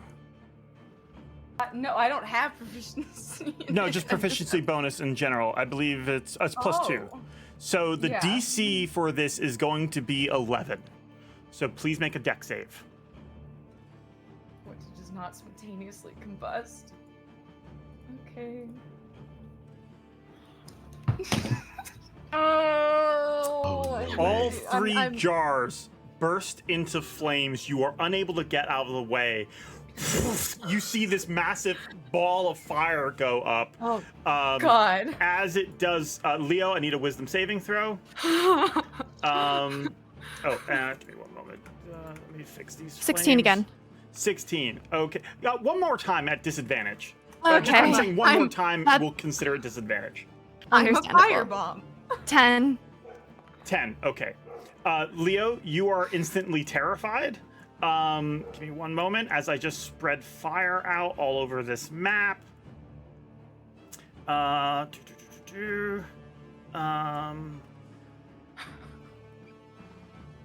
Come on, there we go. Okay. You see this massive ball of flame go up. Penny, you instantly take 15 fire damage. Fuck me. Did you already mark off the 7 bludgeoning? I'm down. Okay. Penny goes down, and Penny is I had unconscious. 11. Penny and is then- also You had on one rule. fire. You had one So, rule Here's the in deal. our green room. We're gonna go to a break, but I need to let you know now. Penny is on fire. They are downed, but also they are going to take damage until that fire is out. Fuck. Yeah. We will Damn. figure out how we're gonna get out of this, or if Nick is gonna roll a new character after this break. So don't go anywhere. We'll be right back. Don't forget, if you want to help our players, you can donate by donating and putting hashtag Navara, hashtag AluCore, hashtag Leo, hashtag Penny, or hashtag Valandor to give them help so maybe they can live. Good news is Penny does have a full ult bar, so maybe that I'm gonna can use save that. them. But, we'll see. Don't go anywhere. We'll be back right after this. Okay?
A dangerous foe threatens Phandelver. It seeks the forge of spells and unlimited power. A small band of heroes can stop them, but only if luck is on their side. Oh my god. Everything's fine on this show. Everything's great. Tough rolls, gang. Tough rolls. I have anxiety. Consequences! That's so good. Oh, shit. Bus. The miss. Come on, gang. My heart is beating That is so gonna be- fast right now. I'm so anxious. I am so anxious right now. Everyone has rolled this poorly since the very beginning. Except for the DM. who's been Except for the rolling DM. nat 20s. I hate you! God damn! Diabolical. Sorry. We almost die every time we do combat. I'm so stressed. It's death saving rolls. It's every time. Every time. Every time. Every time. One person is down That's at what's least. fun about D&D. What are you talking about? You're such a good DM. I'm so mad. These are the consequences of my actions. That's 2 nat 1s. George, I want to cast friends. She casts adoption process. Why won't you let me have a little freak? Oh no, she's hot. Don't do it. Oh, you fucked up. Yeah. I don't know what I'm doing. Fair warning.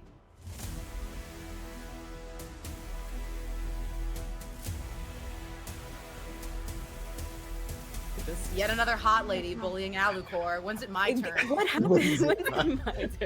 When's it my turn? Okay. A dragon's lair should be just up this way. All we have to do is climb up this mountain and be careful. Oh, I'll grant you inspiration, my friend. Wait, no! Oh, that was my bad. This video was made using the Frozen Lair battle map by Forgotten Adventures. You can find it in our FA Battle Maps module for Foundry, where you can create deadly avalanches with just the click of a mouse. Aaron, what did you feel when you used the cards? It was like standing in a river and you're trying to walk upstream, feel the power of it, letting it carry you or wash you away. All I felt in that moment is that I wasn't strong enough to save everybody. I was just willing to do whatever it took to keep y'all safe. That feeling you were talking about? Not being strong enough to save everybody? I feel that way all the time. And I'm really scared, Aaron.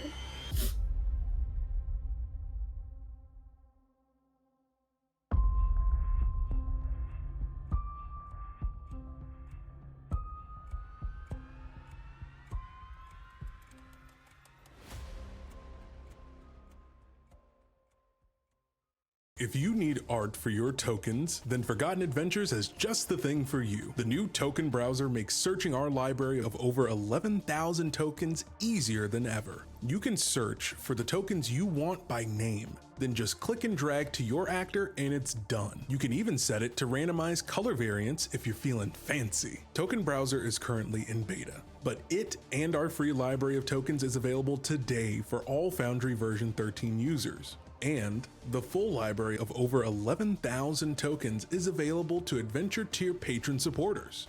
Check it out today in Foundry or over at patreon.com/Forgotten Adventures.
we are back, and yeah, things are heating up here on Defenders of Phandelver.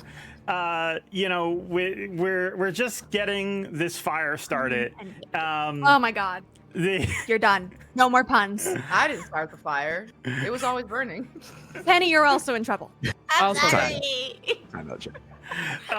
Okay, so Penny is on fire, is a blazing inferno right now. Good news, I let the players know during break, the zombie also died during that attack due to all of the oil that suddenly burst into flames.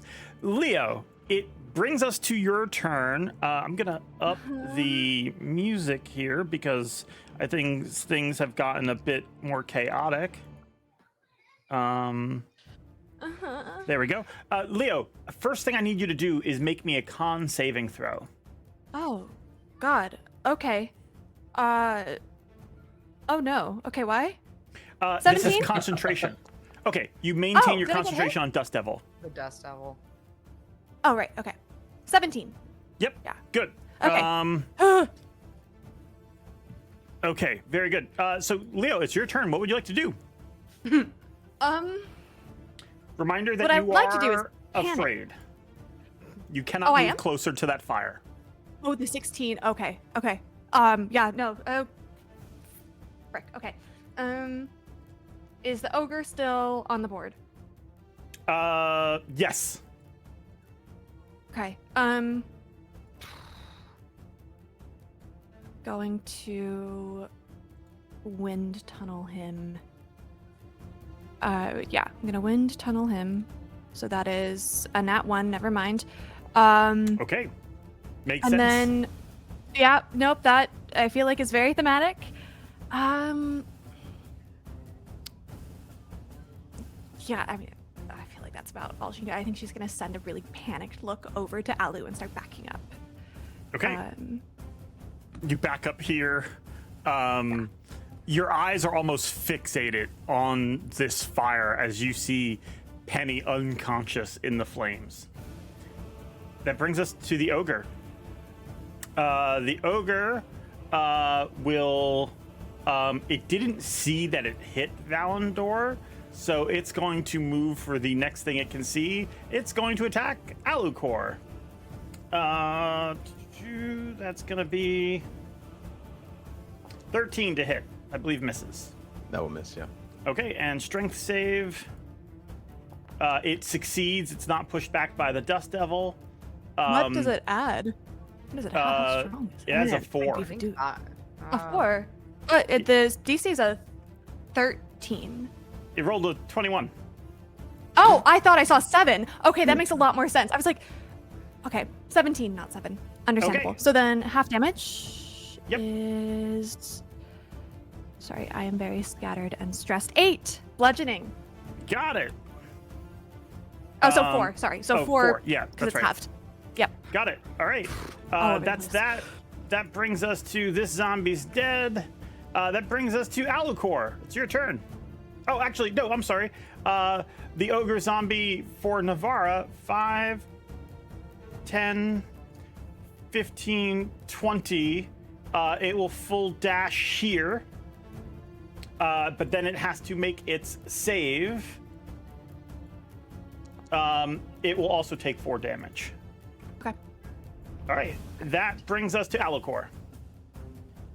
Upon seeing Penny blow up and Leo frightened in the corner, he's gonna, as a bonus action, he's gonna like let go of the flame blade so it'll dissipate for the moment, and then immediately use control flame on the area Penny's in to extinguish the fire. Okay. Go ahead and give me a spell casting ability check. So D20 plus wisdom and proficiency. Okay. So D20. Oh, so that's a 2 on the D20. You are trying to put it out, but this oil is spreading everywhere. And like, it's not like something, there's so much of it that's burning. You're having a hard time putting it out. Oh, man.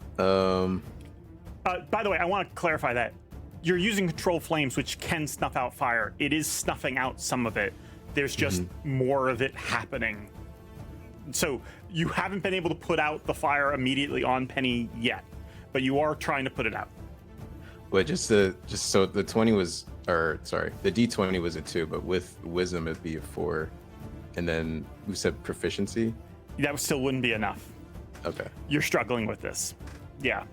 But yeah, you are putting out flames. Control flames is helping. It's just there's so much of it you need to put out in order to make this not a threat anymore. Are there any zombies near us still, or no? Yes, there's this one right next to you that's also on fire. Okay. I think I'll position myself just like one step to the left to face that zombie, in case it tries to get closer to Penny. Okay.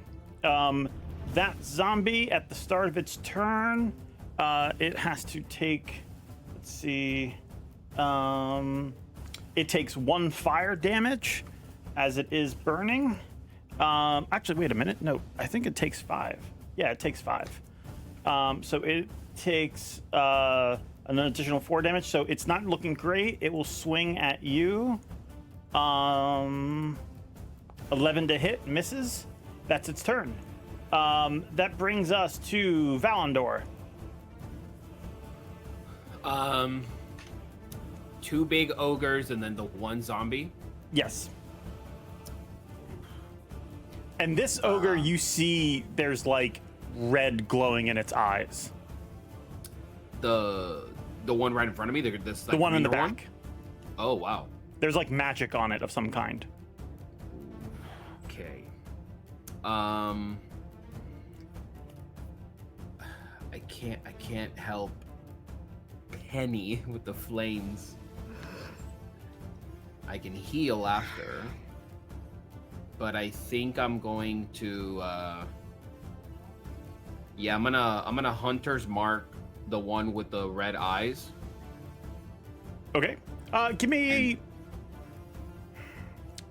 You can do insight or history. Insight or history. I will do insight. Ooh, natural 20. You go to Hunter's Market and you see something about the fury in its eyes, and you see Navara. You remember at one time they were able to control undead, and you're sort of putting this together like, oh shit, they did that. Oh, okay. Okay. Yeah. Got it. Then I will, actually, then if that's the case, I'm just going to, can I use an action to try to pat down the flames? Or is that like, there's too much flames to be able to do that? It's not going to be as easy as it would have been with control flames, but yeah, give me, I would say, survival check to try to put out fire. Sure. It's 22. 22. You do start putting out some of the flames. You're able to put some of them out. You're probably next turn you can try to put the ones out on Penny. Okay. But you have to like first get close to them as you're like putting out the flames, and yeah, you're like using your cloak to like smother it. Okay. Okay. Is that your turn? Yeah, that's my turn. That brings us to Navara. Great. Flames are gone or down, or some of them softened. She's still on fire. Okay. I think it'll be okay for like a round. So, this is what I want to do. Don't play with oil, kids. Actions and bonus actions. Yes, I told y'all in the PSA. beginning. Don't listen to any of that advice. Anyway, for the action, I would like to use my cape to smother the flames, and the bonus action to feed them a healing potion. Okay. Give me a survival check for smothering the flames. Could you like get her out of the flames, then smother it? They're So, like, she actively in wouldn't- flames, right? Yeah. Yeah, so even getting them out of it, they're still covered in that oil. You're trying to put it out. You're not having an easy time. Actually, also there's an attack of opportunity from this ogre. 15 to hit you? I believe misses? No. Okay. Yeah, misses. Ogre swings, misses. You get closer to Penny. You're having trouble putting out the flames. If you still want to give them a health potion, you can, but you will take fire damage.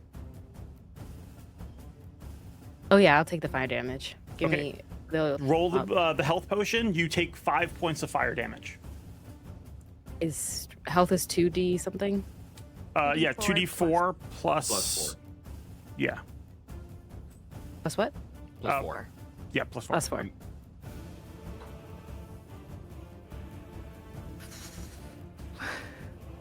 I'm so stressed. 8 plus 4 for a 12. Okay. Oh. Penny, yeah, you're healed for 12. Navarra, you take 5 points of damage. Penny, as soon as your turn begins, you take 5 points of fire damage. I need to move. Hell yeah. I just go rolling in the opposite direction of Drop wherever. and roll, baby. I don't know. I don't really know if I care about a direction. I just know that I need to be out of the fire. So wherever's quickest, I just go towards open space and start rolling around to get the Left or out. right? I don't know. Left. Let's go left. You move left. towards Leo. On fire. No. I roll. I'm on the ground. I'm on the ground. I'm on the ground. You move this not way. left, Give never me a left. survival check to put out the flames on you. Okay. Sorry, I needed to count to 5. I'm at 7 right now. Poor Leo. Survival. I got a +3 to this. Yeah, seriously. Crazy. 16. 16. You Yeah. get out this way and you frantically start putting out the flames. As you are doing that, give me one moment. One moment. Where is the thing? Okay. As you're doing that, this is what Leo sees. As you are putting out the flames, this this reflex of yours has spread. It's your claw is out, but it's also spread to try and heal some of your neck and face, which had been badly burned. And that's what Leo sees emerging from the flames and rolling on the ground. And the others? I don't know. Give if me the one others moment. can see. There we go. You also have a token for that now. Hooray! Yeah. Is the fire out or is it still going? You did put the fire on you out. Okay, good. That's good. Okay. All right, I'm out. That was an action just to do Yep. all that and leave. I still have a bonus. I'm going to not do anything, get as far away from the fire as possible, and wrap myself up in that cloak of protection, and just hunker down against a wall. If I still have any movement you left. back up this way. Back to something. Yeah, you back up over here as you're doing that. And trying my best to hide myself from the crew that helped me. Okay, very good. Okay, you back up there. I need a con saving throw from Navarra. Yeah, of course. Sure. Totally. Yeah. So 14? You're fine. Yeah, 13? It's just to see that if you caught on fire at all. You did not. I forgot about that when it was your turn. Okay, you're I rolled fine. that nat 1. That's what happened to me. Brings us to Leo. Okay. I'm going to. I would like to stand in front of Penny. So just move over, just to block line of Yep. sight. And I'm going to wind tunnel again the ogre that we don't like. Okay, This time it's a 14 to hit. 14 does hit. Yes. Speed slowed by 10, and it takes 5 cold damage. Okay, takes 5 cold damage. Is that your whole turn? Yes. It moves forward. It will attack Navarra. As it does, it gets attacked by Navarra's ogre, which definitely hits. Actually, that's a crit. Is that a crit? Oh, they big crit boy. on 18s. That's No, it's not a crit. Okay, but it's still 17 damage. So this one takes 17. It's not looking great. It's gonna go ahead and make its attack now. Let's see. And of course, for the ones against you guys, it rolls an 8. Wonderful. It swings and misses Navara as it like stumbles back. That brings us to Alucor. You got a ogre next to you and a flaming zombie in front of you. Alu is going to unsheath his other scimitar and will take 2 swings at our ogre friend. Okay. Let's see. All right, that's a 21 to hit for the first one. Nice. That hits. And that'll be 4 slashing damage. Okay. And then with his offhand, that'll be a 14 to hit. Yep. For 6 slashing damage. Okay, you slash into this thing. It has to make a con save, which it succeeds. You leap and slash into its back, drawing down through the spine. And at first, it like hunches over, and then you see like a labored breath, and it stands back up. I look at Navarre like, what the fuck? The zombie next to you is burning. Let me just double check something. Where is the thing? There it is. Okay, yeah. The zombie next to you takes 5 fire damage and goes down. It makes a con save, which it succeeds, so it gets back up while on fire, and it will attack you. That's a 12 to hit, which misses. So this flaming zombie is trying to like attack you and smother you, but having a hard time at it. It's like crawling on the ground to do so. That brings us to Navarra's ogre comes over and will swing. It had its reaction before, so now it'll just be a normal swing. 12 hits. Let's see. 11 damage, and this thing has to make another con save. Let's see, con save. Which it fails. This ogre, as it gets back up, it is smashed into the ground by Navarra's ogre. Okay, that brings us to Valandor. Okay. I'll just fire an arrow at the Hulk ogre that's still standing. This one's dead. So there's just Navarra's, and then there's this zombie. Okay, then at the zombie. Go for it. Ooh, 13? 13 hits. Cool. You have to roll 7 or more damage, and that'll do it. This thing gets hit and goes down and is absolutely dead as you fire into it, and it falls lifeless into a heap. You guys all stand here now out of combat. You hear screaming coming from this door down the hall as there's like banging and clawing against it. You have the north to proceed to, or you have this passageway to the right where you can see there's like some green bioluminescent light coming from. God. Navarra, how long can you maintain this connection? I believe I've brought it the entire day. Yeah, 24 hours. Wow. Good. Nice. Love that. Oh, great. Damn. Well, then we have another companion. I would say, George, from this point, can I possibly roll to see? Yes, there is all the noise coming from this way, but if we go towards the right, no, that seems. It might be a little bit dangerous, but bioluminescence stuff. They're not that dangerous. You might be able to help your friends get through this, or you guys face another fight possibly very soon. Do we stay and fight, use our companion, or do we head towards treacherous paths? We keep going. All right. Then let's go. Give me a wisdom save at advantage, Leo. Okay. Wisdom 1. Okay, that was... Okay, 23. Yeah.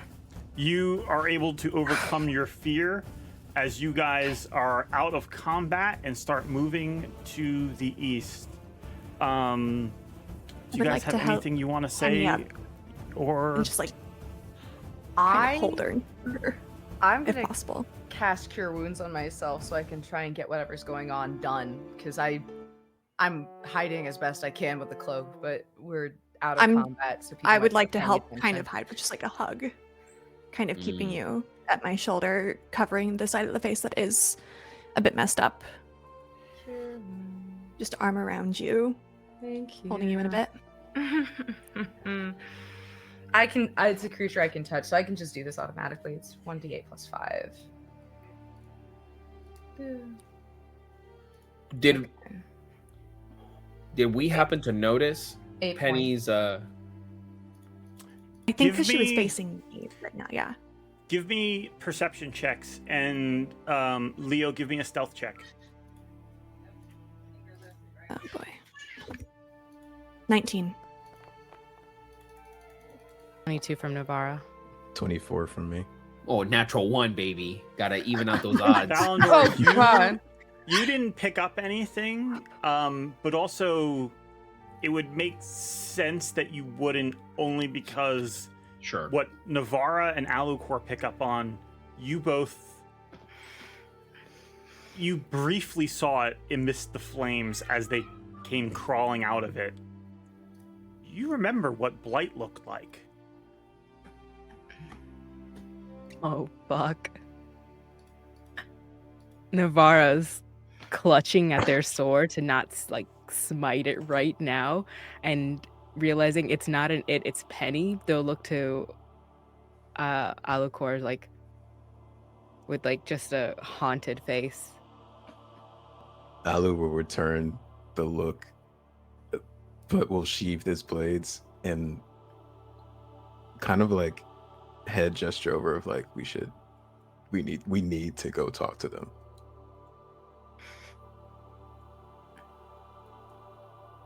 They like kind of they like pulled out their sword and then put it back down, and will walk towards Penny, clutching their stomach a little bit. Okay. Are you all right? I'm at 15 to 18. Do I look okay now? Or am I still messed up, at least in the face? I'm trying to figure out, should I try to cheat a certain way, not look at her? Give me a con saving throw. Oh god. Okay. I'm hugging her really tightly with a really good hug. So Can I tight. help? No. Penny, you felt... Give me a wisdom save. Ooh. 4. I'm rolling low. Dang. Penny, you're thinking about this and what... This was an immense amount of pain you just went through. And as Leo's trying to reassure you and your friends are becoming suspicious of you, you aren't aware of any of that happening right now. Because you're not here. You're not in your head. Right now, you are... One moment. Where'd I go? Where'd I go?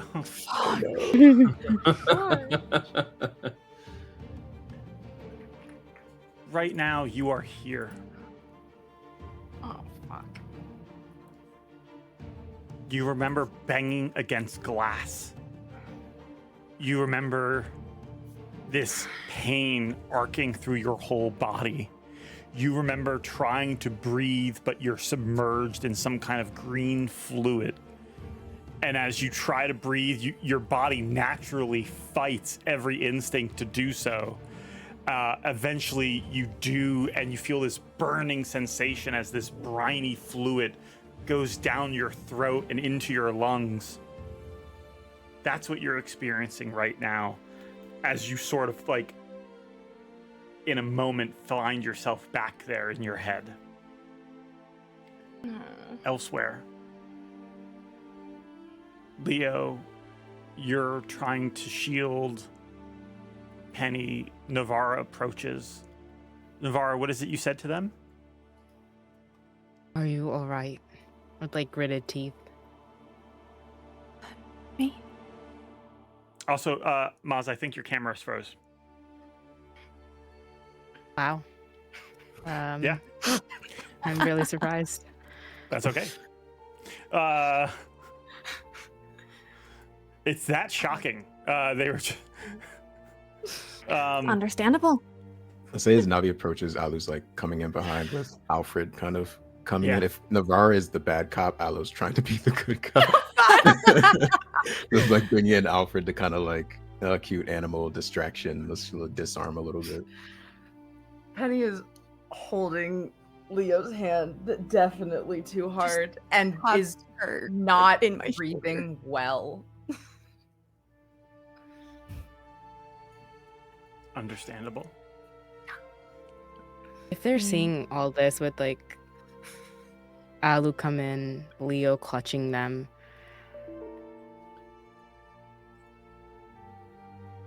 their hand is still on their sword, and they're just feeling, at least mentally, the fingers again, and they want to hurl, but they will take off their cape and cover Penny.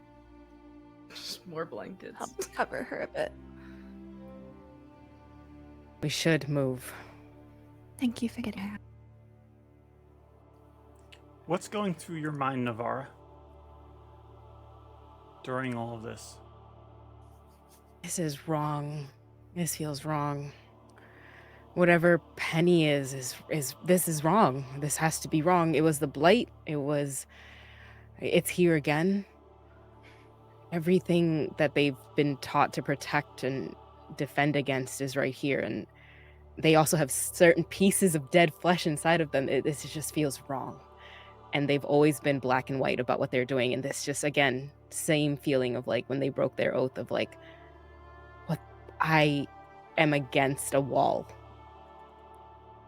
Yeah.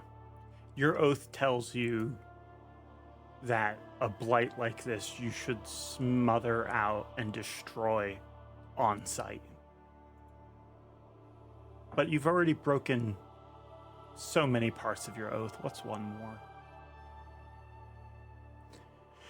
You guys continue to move through the cave. Give me a survival check, Valandor. So everyone's aware. I would imagine that I was like scoping up ahead, but so everyone's aware. Difficult terrain doesn't slow our group's travel, and group can't become lost except by magical means. Got it. And then I remain alert to like danger even when engaged in another activity. You said survival? Yep. Cool. I hope they're all okay back there. I'm just gonna Everything is fine. 19. It's great. 19. You move through and you see that there is there is a like bright carpets of weird fungi covering the next part of the caves. And as you move forward, give me a nature check. Ugh. Nope. That's a 5. 5. Okay. You move through this. Actually, do that at advantage because this is your favorite terrain. This is your favorite terrain, right? Yeah, Underdark? Yeah. Yeah. 17. 17. Much better. We'll say that your first roll was that was a mistake you made early on in your adventures in the Underdark. As you back then didn't know what these things were. These violet fungi that hang in the room. You know that they have like tentacles and that they will like latch on to foes. But as long as you stay like more than 10 feet away from them, you can pretty much stay safe. So you notice there's 2 of them in this room as you guys move in. Yeah, I communicate that over to them while keeping quiet and, careful and looking at the hulking ogre trailing behind. Just Penny, my little buddy. You passing through this area, you're starting to come back to your senses should you wish to communicate anything to Leo or anyone else as you guys are carefully moving through this space. Okay. Did they see? Maybe. It's okay. It's okay. I don't like it down here. I know. We'll leave as soon as we can. Okay. I'm sorry. I'm sorry. No. No. We're no more fire. For a bit, yeah? Yeah. Okay. Squeeze your hand. Just continue walking. I'm just gonna keep holding you kind of close so you can at least kind of hide if it makes you feel a bit better. I bet this cape is drowning me, considering it's one Navarra's height. It's just giant. You've got a dwarven cape, and then you've got a Navarra height cape. Layers. Yeah. One's around your shoulders, and then the rest is for the rest of your body. Yeah. Navarra definitely placed it as a way to out of sight, out of mind kind of thing. So as soon as you are up and you are covered enough, they will pull it off, but they're not going to make eye contact with you. Okay. You have that brief cold exchange with Navarra as you guys move through the cavern. Up ahead, you see the walls are shimmering with something bright glimmering on them, like gems or crystals embedded into the rock. As you push forward, go ahead. I was going to ask if I sense any arcane energy. I don't have detect magic up, but you want to just do an arcana check? Yeah. Go for it. 19. 19. As you guys move forward, you sense for something. You see that there looks to be steps up ahead and 2 structures with doors on the right. These could be places where they forge things. These could be places where they break down basic materials. As you move through this space, though, you breathe out and you feel your breath fogs. There's a chill immediately in the surrounding area. Okay. And give me one moment. You see this door right next to you. It's sort of cracked. Its iron hinges are partially melted, sealing the door shut. Ooh. You see that there are the bodies of dead gnomes and humans that were working in these mines, a couple of dead dwarfs. Back from, you think there may have been a magic battle here at one time. Do you think this could have been, do these bodies look I don't know, nothing to be specific, but 400 years old-ish? No, yeah, absolutely. Okay. This place, okay, so this is... You don't think anyone set foot in here for a very long time. Got it. Cool. Okay, I know where this is then. Cool. What do you guys want to do? Keep going. Yes. I would say check the doors. Yeah, the melted door. Yeah, this door, again, the hinges are melted. You could try to force it open. And then up ahead, there's steps that lead to another set of doors. There's 2 things, at least, to Big Boy Blastoise over here. If there's anything a door that needs to be forced open, Navarra will command them. And then could I do Cure Wounds to have them back at full health? Does that apply to them? I'm going to say no because they're undead. That's what I was wondering. Yeah. Okay. Yeah.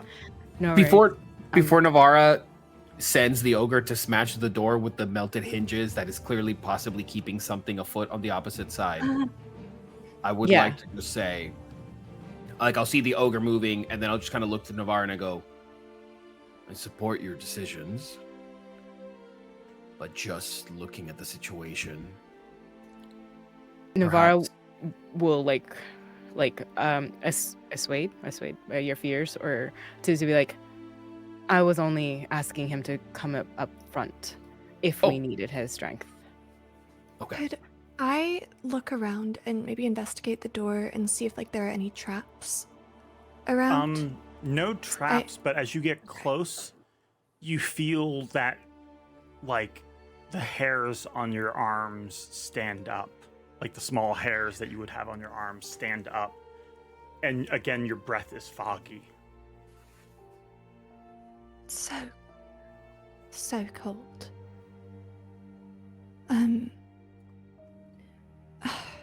Okay. I don't know if we should go in here. There was George more is- up further, right? Yeah. I'm gonna go back to Penny. I was just gonna ask real quick, George. Does Yeah. that feeling give off anything for me? No, That like shivering cold? No, nothing like that. You don't. Okay. Based on where you are, you think you are about halfway through this cave, where to get to the point where you remember. Got it. So is this Arcana that I'm feeling, or is this something Yeah, this familiar? is Arcana that you're feeling. Okay. Like you're noticing that there is some type of effect over this area. Yeah. Okay. Cool. I'm gonna go back to Penny. I do have a robe in my inventory, so I'm gonna take that out and just put it around Pen, Okay. just to cover. Yeah. Are you guys skipping this door entirely? I'll leave it to a group vote. I'll vibe with whatever you guys want to do. Valandor is don't know if definitely the like divine sense has gone away by this point. How long is divine sense? I believe like 10 minutes. I was Don't gonna know. say, I could ritual cast detect magic again if I've noticed arcane stuff. If we're cool with me spending 10 minutes preparing it, Maybe I can help too with that because I can also ritual cast it. So maybe we could, I don't know if we could cut the time speed it or up. something. Yeah. Yeah. The two. But because then we know there's something arcane as well.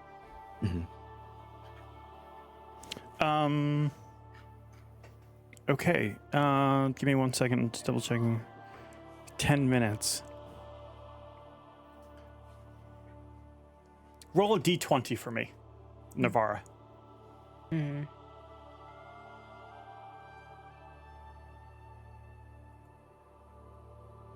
Uh-huh. 5. Yeah, you have a little bit of time. Your divine sense is, because basically I'm checking how much time has passed. So it's under 10 minutes to some degree.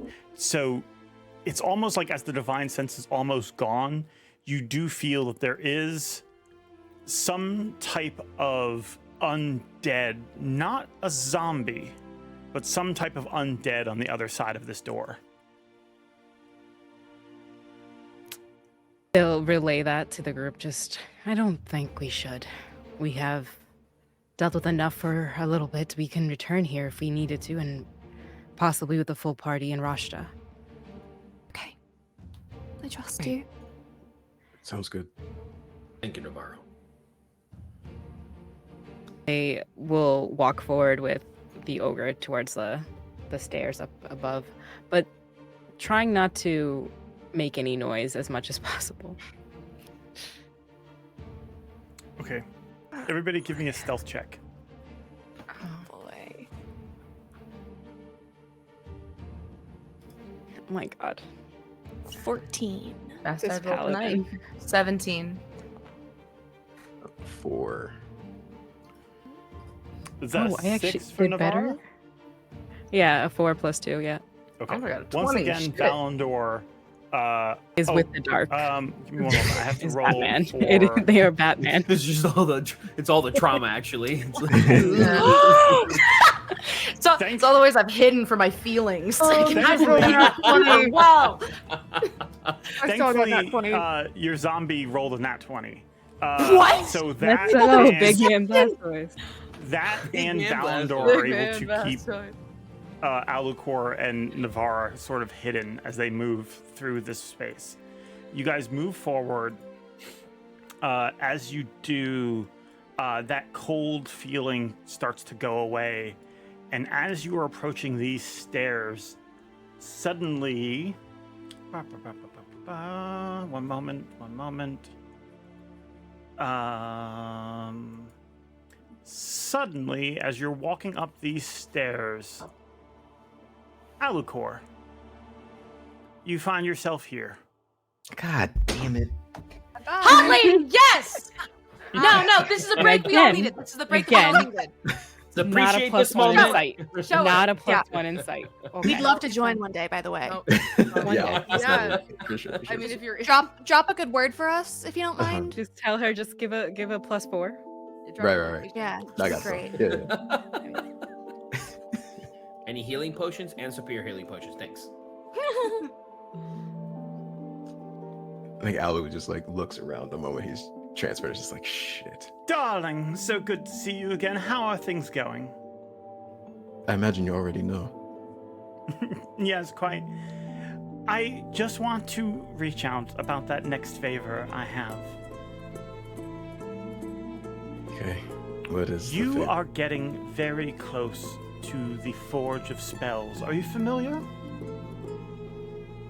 We've learned little of the forge, but not much. Well, it is a very important location, and I worry that some nefarious entities could get their hands on it, try to use it.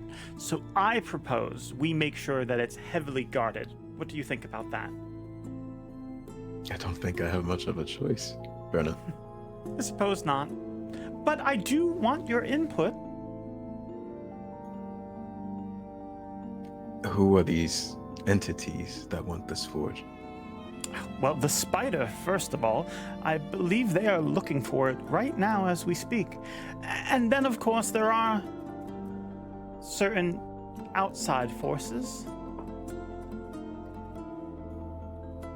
Interesting.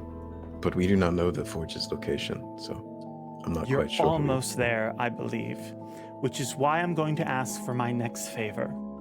I would like you to inscribe this symbol, and she passes you a piece of paper, into this location, and you're going to repeat these phrases here. And she has written out several phrases. They're written phonetically in common. Okay. Can I do like a history check or arcana check on like what this is? What this Sure, like, give me symbol is? Arcana. Okay. That's a 6, man. What the hell?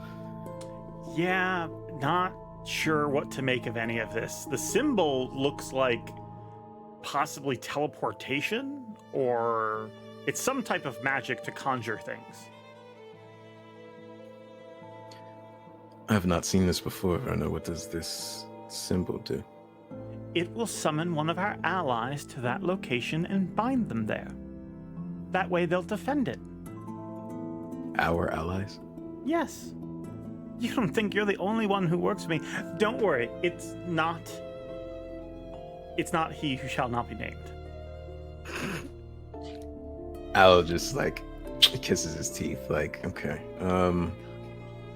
Sure, fine. And that's all that's needed for this favor. That's all. Okay, fine. Wonderful. I have a question though. Hmm? Nothing has changed in regards to our terms, correct? Nothing has changed. This isn't going to harm any innocents. Okay. Fine. Okay, I have my orders. Thank you. Wonderful. She flips over the hourglass, and as she does, you're back with your friends in the cave. you're holding that piece of paper? I think Alu was probably like hanging towards the back in terms of marching order. But I don't know if anyone wants to check if he disappeared, but he would still. Could I roll perception? Um, I also don't think that Penny and I would be leading in the front in this One moment. area entirely. I'm going to roll Yeah. a d20 on my side. Too squishiest. Yeah, let's go see. Let's go see if we notice that Alucard popped out of existence for a bit. I did not mean to roll that for Valandor. That wasn't Valandor rolling. I rolled a nat 1. So I would say Navara and Valandor, you notice you hear the walking sounds of yourselves, and then suddenly they're gone.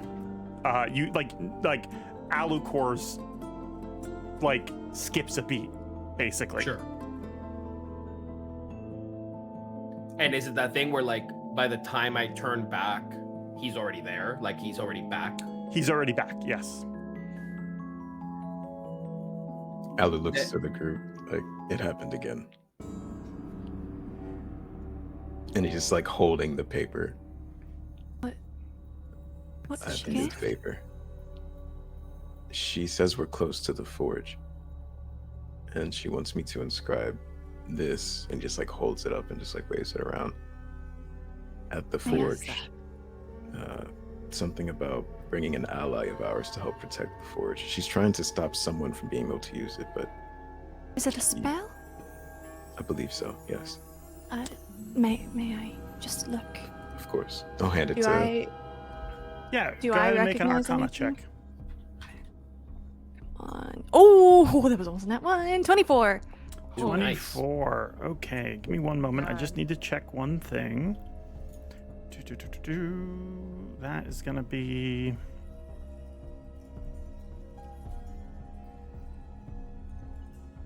As you're looking at it, it looks like this is summoning magic. This is to conjure something.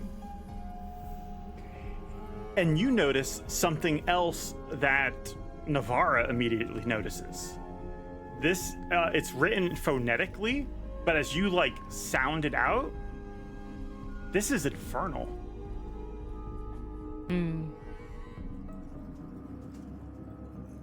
As Navara knows this, what is that? What does it mean?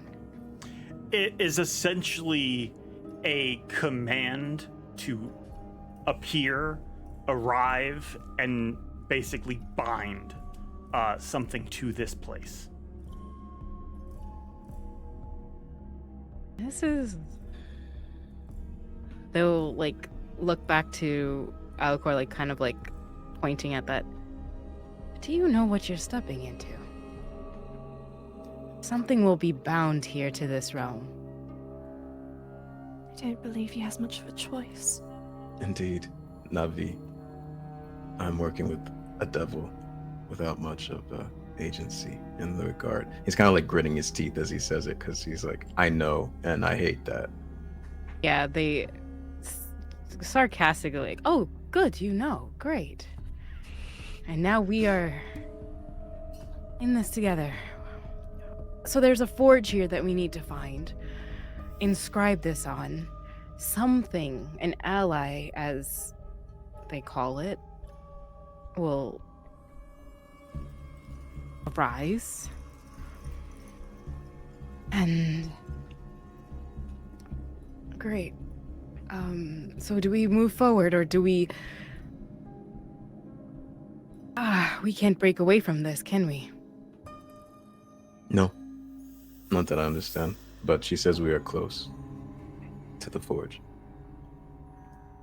She did not give directions on how to get there. She's only so helpful.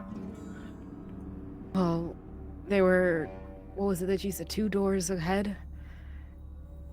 Yeah. That seems, you know, Navi's just like, with their glaive again grinding the ground, and with the tap of it, will also order the ogre to kind of walk forward. we move forward and we find it? I hope so. But yes, we can just keep marching on. We just have a little extra to do, I suppose. There's There was nothing one else we left. can talk about, can we? We can't stop it. I'm not really one for small talk, and this doesn't seem like something we can get out of without harm to you or anyone here, I believe. Well, in that regard, she says it wouldn't go against the terms of our pact, that innocence wouldn't be harmed by this. But Innocence under the gaze of your patron. perhaps. I don't think the three of us are falling under that description. Navarre, I agree with you. I believe that Alucor has found himself in a situation beyond capable and realistic means, but he's in there. He is embedded within her. And there's nothing we can do except for assisting him as best as we can. They just suck Toy their Story. teeth that embedded him in him, just like, okay, great. Yeah, I would just like tilt his head like. Hold on. I need to pull up player art for this. Oh! 1 second. Allie with the hot lady? No. Gosh, I love her. Yeah. I had to not look at my screen for the duration. Maybe I should have purposely died. Then I could have met her. You know what? Well, we're all here. This is the Side eye. this is our awkward pose for Valandor. We felt this was one that would be necessary for your character. It's reoccurring. That is beautiful. Hell yeah. Oh my gosh. The little eyebrow embedded within her. Well, not realizing what he's actually saying. He's just saying it. Yeah. Oh my god. Oh, that's beautiful. Yeah, you have this exchange. Thank you, Karis, by the way, for making all of these wonderful pieces. And thank you, Maz, who made it possible for us to do this. So we really appreciate it. Maz wanted to contribute to the show, and so we were able to get more variety of our different character arts. So there's still a whole bunch you haven't seen, but I'll save those for when the appropriate moment comes up. You guys move forward as you discuss this, and you see Leo up ahead. There's a faint green light that's coming from this door. You also notice that this door is, the hinges are also melted on this one. I have detect magic. I started casting it. Do I detect anything? Yes, you would detect, let's see. You would detect some magic coming out of this room. You're not able to get a clear sense of what, due to the iron door that's in the way. I believe the iron door would block some of that. Detect magic. Yeah, 1 inch of metal Yes. would block it, so. Damn. Okay. Damn. And the divine sense is gone by this point too, right? Yes. Oh. Okay. Do we Well- open it? I mean, we can't open it, but that one. I don't know. Both doors are sealed, the one to the south and to the one you're at now. And then up ahead is where you said there's the green light, or The under green the light's door? coming from this door right in front of you. Oh, and there wasn't light coming from the other one? Correct. The other one you felt coldness from. Okay. Well, this door, there's a bit of something coming out from underneath it. Very just green light. And the other one felt rather cold, so not sure what that entails. I can't really detect anything outside of it, so up to everyone. if we keep Val? going, or You're the only one familiar with this ground. There's the unfortunate part in which I can't recall much. I have a feeling that we are advancing with good pace, but at this point we just stick together and march as one. If we break down these doors, we must position ourselves in a advantageous way, but I cannot foresee nor recall what may lie ahead. I'm sorry. You see the stress on Valandor's face as they explain this. Valandor, you know that this door is nowhere close. Rather, it's not like the things you were worried about. This door irrelevant to. You do know that further ahead, you can hear the waves, the sound of them getting louder. If you keep going down the path you are, you might be closer to that place. There is a part of my memory that serves me. That sound that's been following us since we entered, the waves crashing. That place I remember quite vividly. So if we wish to engage with this, we can. If we wish to journey ahead, we might come across Rashta and the rest. Perhaps we might find a good point of meeting, but I feel, sort of like looking back at the ogre, a slight, but very slight, sense of comfort with this hulking thing with us. But at the end of the day, I cannot make this decision for all of us. This place tormented me. This place changed everything about me. And so the weight is too much for me to bear. So I will just simply say to you all, the paths that we take, we need to be comfortable in the truth or the possibility of a damned eternity. Not to be overly dramatic, and kind of gives like a nervous chuckle. And we switch back to this one. Suppress everything. lock it away. What a phrase. Ali will turn to Valandor. You've spoken in gloomy platitudes our whole journey here. I cannot imagine the hurt this place has caused you. And you're very brave to come back. But just to reiterate, you are not alone. As deep and scary as this is, and as strange as our companions may be, and he looks at the ogre, we can do this. Whatever it is. And then in that moment, I'll sort of like whisper to Alucor, it's not so much that we can't do this. There is a way out. I found a way out. Gundren and others, Glassstaff perhaps.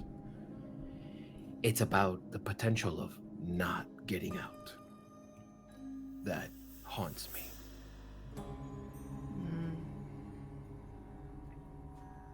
I'll just kind of like nod his head. He doesn't quite know what he's getting into. He's not been to the Underdark. He's just kind of got blind confidence.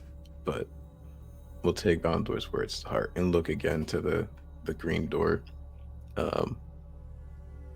I'd be open for trying to push through this door or the path ahead, but if there is a forge, I imagine it might be in a place that's not cold. Unless hasn't been lit in a while. True. But this one, actually, before I say anything, do we get the sense that this forge is like magical, George, or has that been It's like called the Forge of Spells, so Magic. Yeah, No spells. Just the name. So yeah, to that regard, Alu would say like that this forge is leaning towards the arcane. It's the forge's spells. Maybe it's different in a way. I say we put that one in front and test it. We don't know what's behind, and we can stand here, and there's a whole maze that we have left in front of us. I like that. And with the command, we'll look to the ogre once Val says I like that to be the first one through. I'll stand like on the side of the ogre with an arrow knocked. But then I'll also look like right before that, like as I'm beginning to stretch the arrow, I'll look to Penny and Leo. Is this a path you're comfortable in taking? Gone this far. We should be quick. We're still looking for someone. Just gonna kind of push Penny behind me a bit.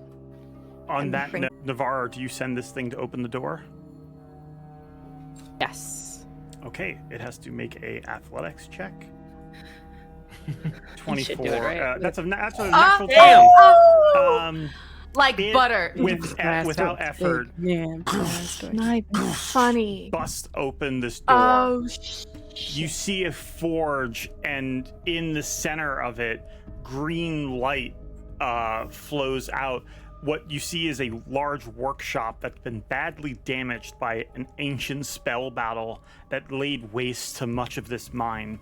Work tables taking up 2 corners of the room are scorched, and the plaster has burned off the masonry on the walls. In the middle of the room, there's a stone pedestal holding a small brazier in which an eerie green flame dances and crackles.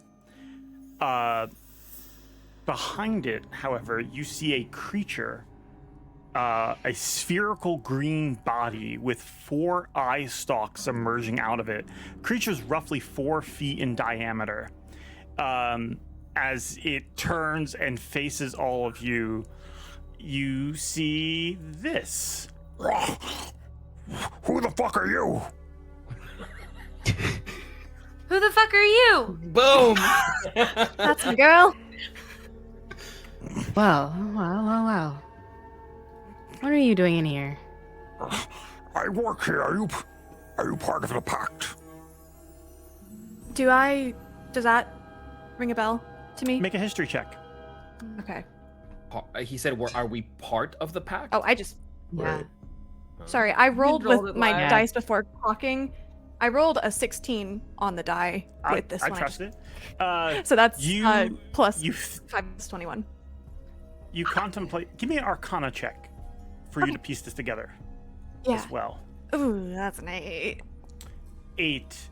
You're unsure of the nature of this being, but as it seems to be a talking creature of magical ability of some kind, this thing might be talking about the Phandelver Pact. That's what I was thinking. Okay. I hope it is. I really hope it is.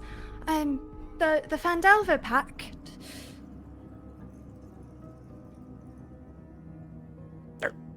Yeah. Yeah. Yes. Yes. Yes.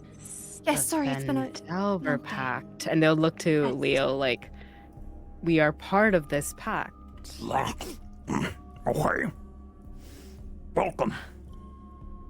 Sorry, sir. We feel welcomed. We're looking for our friend. He's a dwarf. He might have been by this way. Haven't seen any dwarfs in a while. Of course, no, you wouldn't have. How long has it been since those doors were opened? Well, it's got to be less than 100 years. As they say that, Leo, it has to be more than 100 years. Right. Yes. No. Of course. No more than a century. Of course. My assignment's up after 101 years. Wow. Damn. What are you assigned to do? What do you do for I work? guard the forge. Wonderful. This Wonderful is guarding. this is Forge, right? Yes. How many have you had to guard against? Zombies, ghouls. We met a few of them outside. But they're dead. Deader. Good. When did you pick up your contract for the pact? Let's see. It's got to be less than 101 years. Right. And who did you make this pact with? A wizard did it. A wizard. Okay. Right. It's probably none that we've heard of. But no, yeah, well, wonderful job with your guarding. So sorry for interrupting your work. Are there more of you? Not sure. Been mostly guarding the forge. In this forge in particular, you're guarding... Forge of this forge. spells. This is the Forge of Spells. You hear the forge? We're here for something. Alu pulls out the paper. They're like very close to his head. Or close to his body. At least, yeah. Navarra is just nervous because so they're just kind of like walking in front of Alu, kind of getting a little bit closer to understand. My goodness, if I could talk through like telepathically right now, like I don't know if this is the right thing, but you, what are you protecting the forge for? Use of it? My orders from the wizard that summoned me. I understand, but what are the terms? Protect the forge for 101 years. Alright, so if I were to just drop something here, that wouldn't be protecting, right? You'll be allowed to pick it up later, but no one else. Great. Oh, because we're part of the pact. So if I accidentally scratch my boot here, protecting? If you accidentally scratch your boot, what do you mean? She says that as she like scrapes her like armored boot like against the side. Like it doesn't seem to acknowledge that. You think it's more like people who are working in here, their stuff, their property would have been protected. Outside forces wouldn't be able to use the forge. They wouldn't be able to steal magic items from it. And as you say that, or as you think that, you see in the corner of the room, there appears to be something sitting on one of those tables. It looks like a gleaming piece of armor and a mace. Oh. Knowing that is the terms of like their protection, they will like do a short little whistle to Alu, pretty much saying like you're good to go. They're doing it, but they have like a gritted smile, just their jaw clenched, because this is do what you need for your favor kind of like thing, but I hate this. So they'll just walk around the forge and keep talking to what is this again? What is this creature? The creature, I'm not sure if it has a name. Beholder? No, it's just it's a spectator. But it does not Your have a name. Do you have one? Not one you can pronounce. Give me a little bit of it so I can refer to it. It sounds almost like the dial-up sound of a modem. Yeah. Amazing.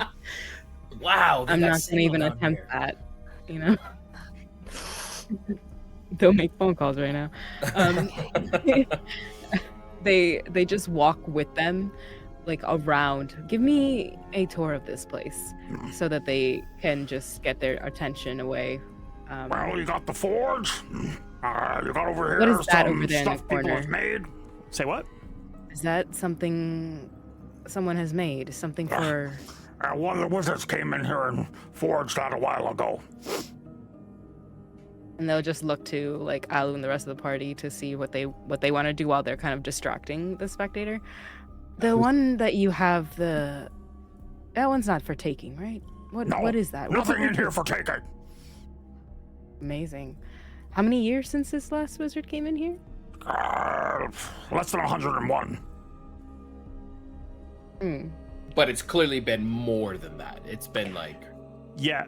Has to have been. Yeah. Leo, with your Arcana check earlier, you think what's likely happened is the magic battle that happened here may have disrupted the spell that holds this creature here, and it Gotcha. may have lost touch with reality.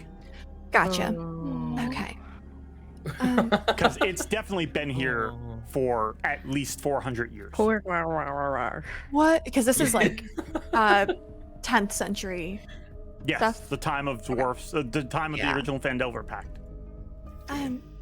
With your contract, what happens when it's finished? Where do I'm you free go? to return to the astral planes from which I hail. Would you like that? It's just sort of like you're not sure if you see like a shrug. Because this thing doesn't have arms, it sort of like bobs and weaves a bit.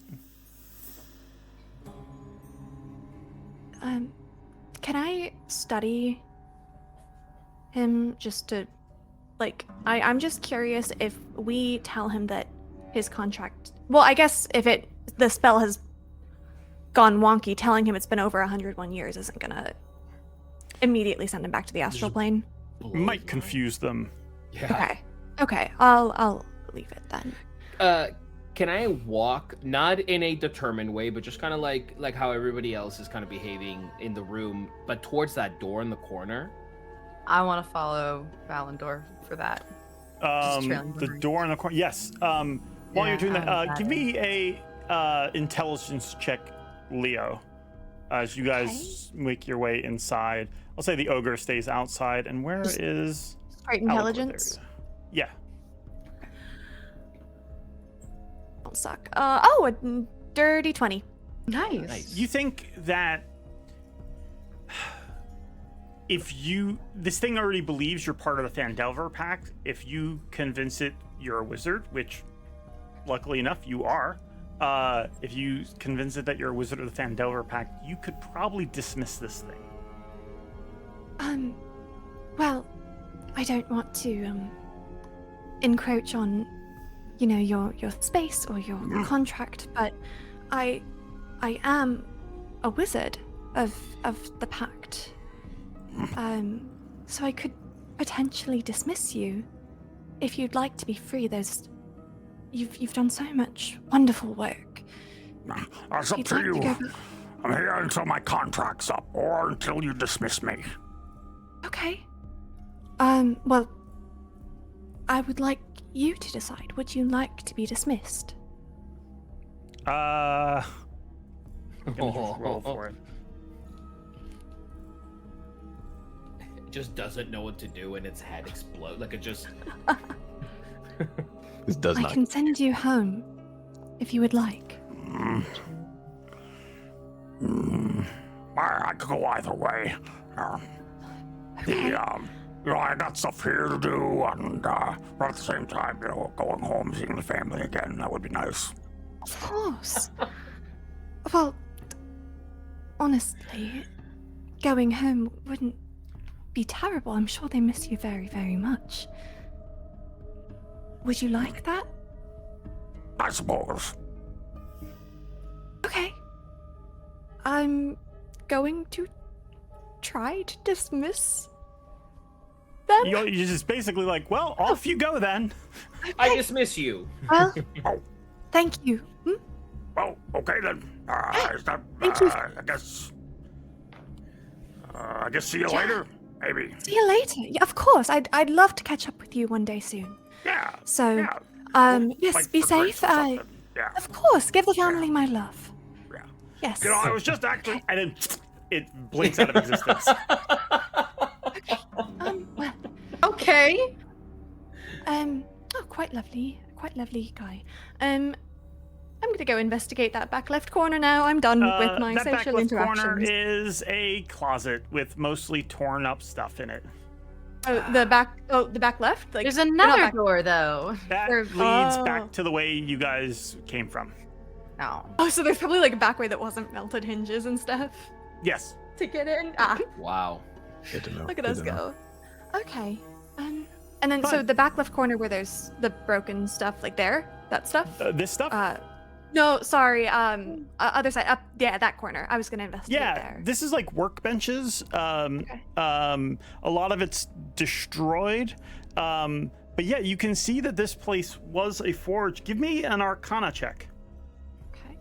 I love Arcana checks. Yeah, this whole Except for place is when I roll a like 7. a Leo That's a 12. feast. This is definitely the Forge of Spells. You're not sure how it works, but there is lingering magic here. Okay. With some work and time spent, this place could possibly be repaired. You can see why Gundren wanted to find it. Yeah. May I roll one more time? This is my last one. I can study using investigation. It can help me figure out traps, ciphers, riddles, and gadgetry. Sure. Would that fall under? I would say so. Okay. Trying to make use of this. Oh, that's a 24. Trying to make use of my new study action. You believe that based on the proximity to the forge, that the forge itself is just a forge, and things would be smithed in there, but then once smithed, they would be dipped into this fire to gain magical properties. Okay. Okay, I will relay how I believe it works. I could be wrong. Does the item that you forge, does it have to be prepped in a specific way, or can we just, and I take out a short sword? Dip it in. Would I know? I don't know if I would know. One way to find out. Well, there's one way to find out. Leo's sort of like explaining it, like, and I suppose like the sort of explains it like that, but up to you if you want to try that. Of course. Alu will look at Valandor as he says that and like look to his common. I look at both of you, look at each other. I look to Penny. I grab Penny and we go to the closet. No, but there's a mop in the corner. We should. We'll come back out after. What are they Staying doing? here. I don't know. I'm a little Let's bit go in the concerned. closet. Let's go in the closet. Let's go back. We close the door. Yep. We're gonna crack it. I don't. Got it. So hard after we saw it. Okay, you guys hide in the closet. Okay, cool. Valandor, what are you doing? I'm just holding my short sword, and I look at Alucor and I just look at my short sword and I just go, you know, upon reflection, I find that this decision very much contradicts everything that I've been telling us to do. But I've never been here, and this clearly holds some potential to our advantage. So, shall we? Let's do it. Alu will pull out a scimitar. And there's kind of like Navarre's just in the corner watching this. arms crossed, just like, God damn it. I'll sort of do like a bit of like a trepidatious grin to Alucor as I just go, all right, and I'll just dip my short sword in there. You dip the sword in, and as you do, the flames rise up. The blade immediately starts to glow. Give me a con saving throw.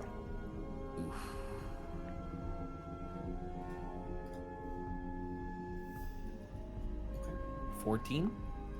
Okay, that's gonna be let's see. No, I'm just fucking with you. Oh my god! You put the blade in. Hey!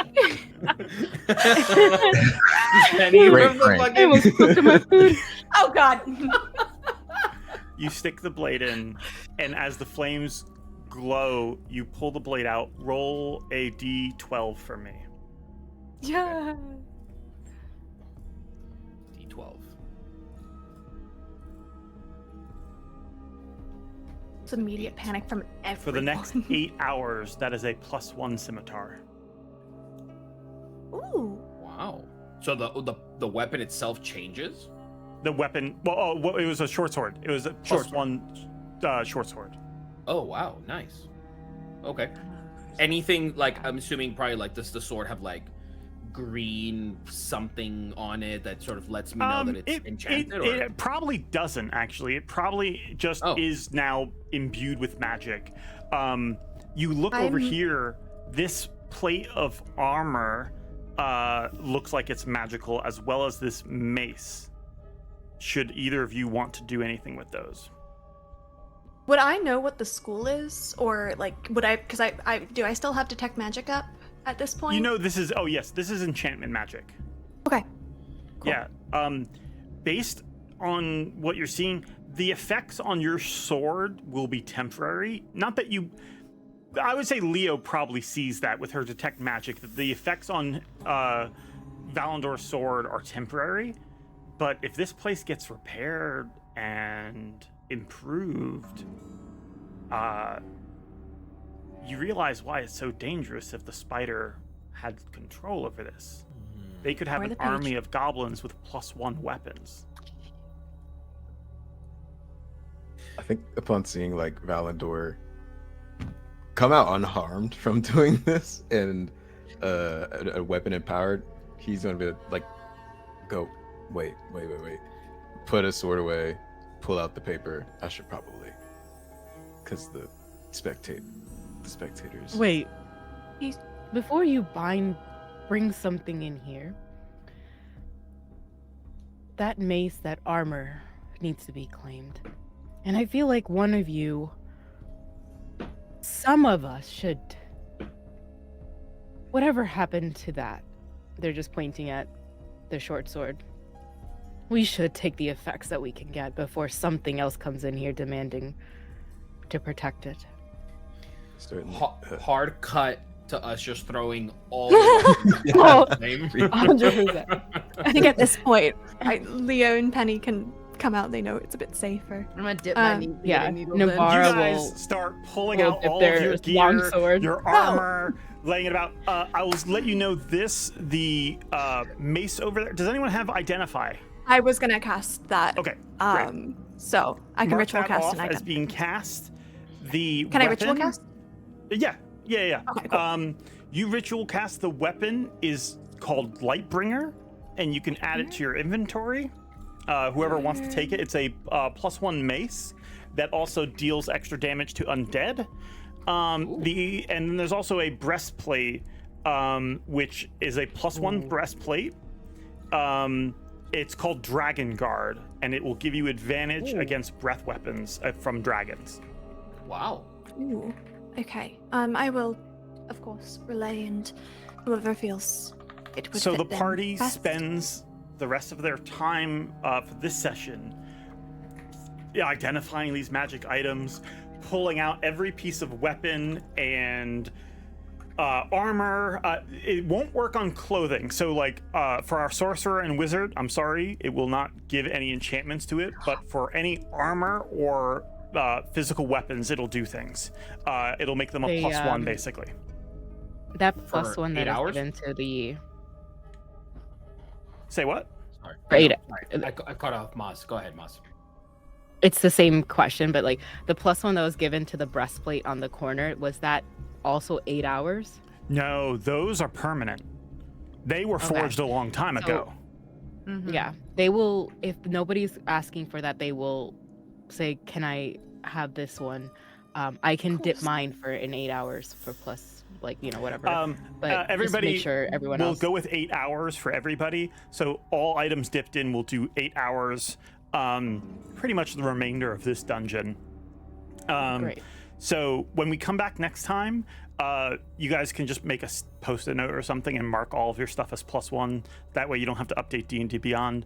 But that's, you guys basically, you enchant everything you have as you prepare to go through the rest of Wave Echo Cave, which is, once again, massive. As we have made it. Leave. Hey, what's that thing in the corner? They leave. Don't worry about it. No. Before they leave, they'll just look to like everyone put together and ready, and a little bit more, I don't know, fortified, like armored. And finally, like, I don't know what their longsword +1 now.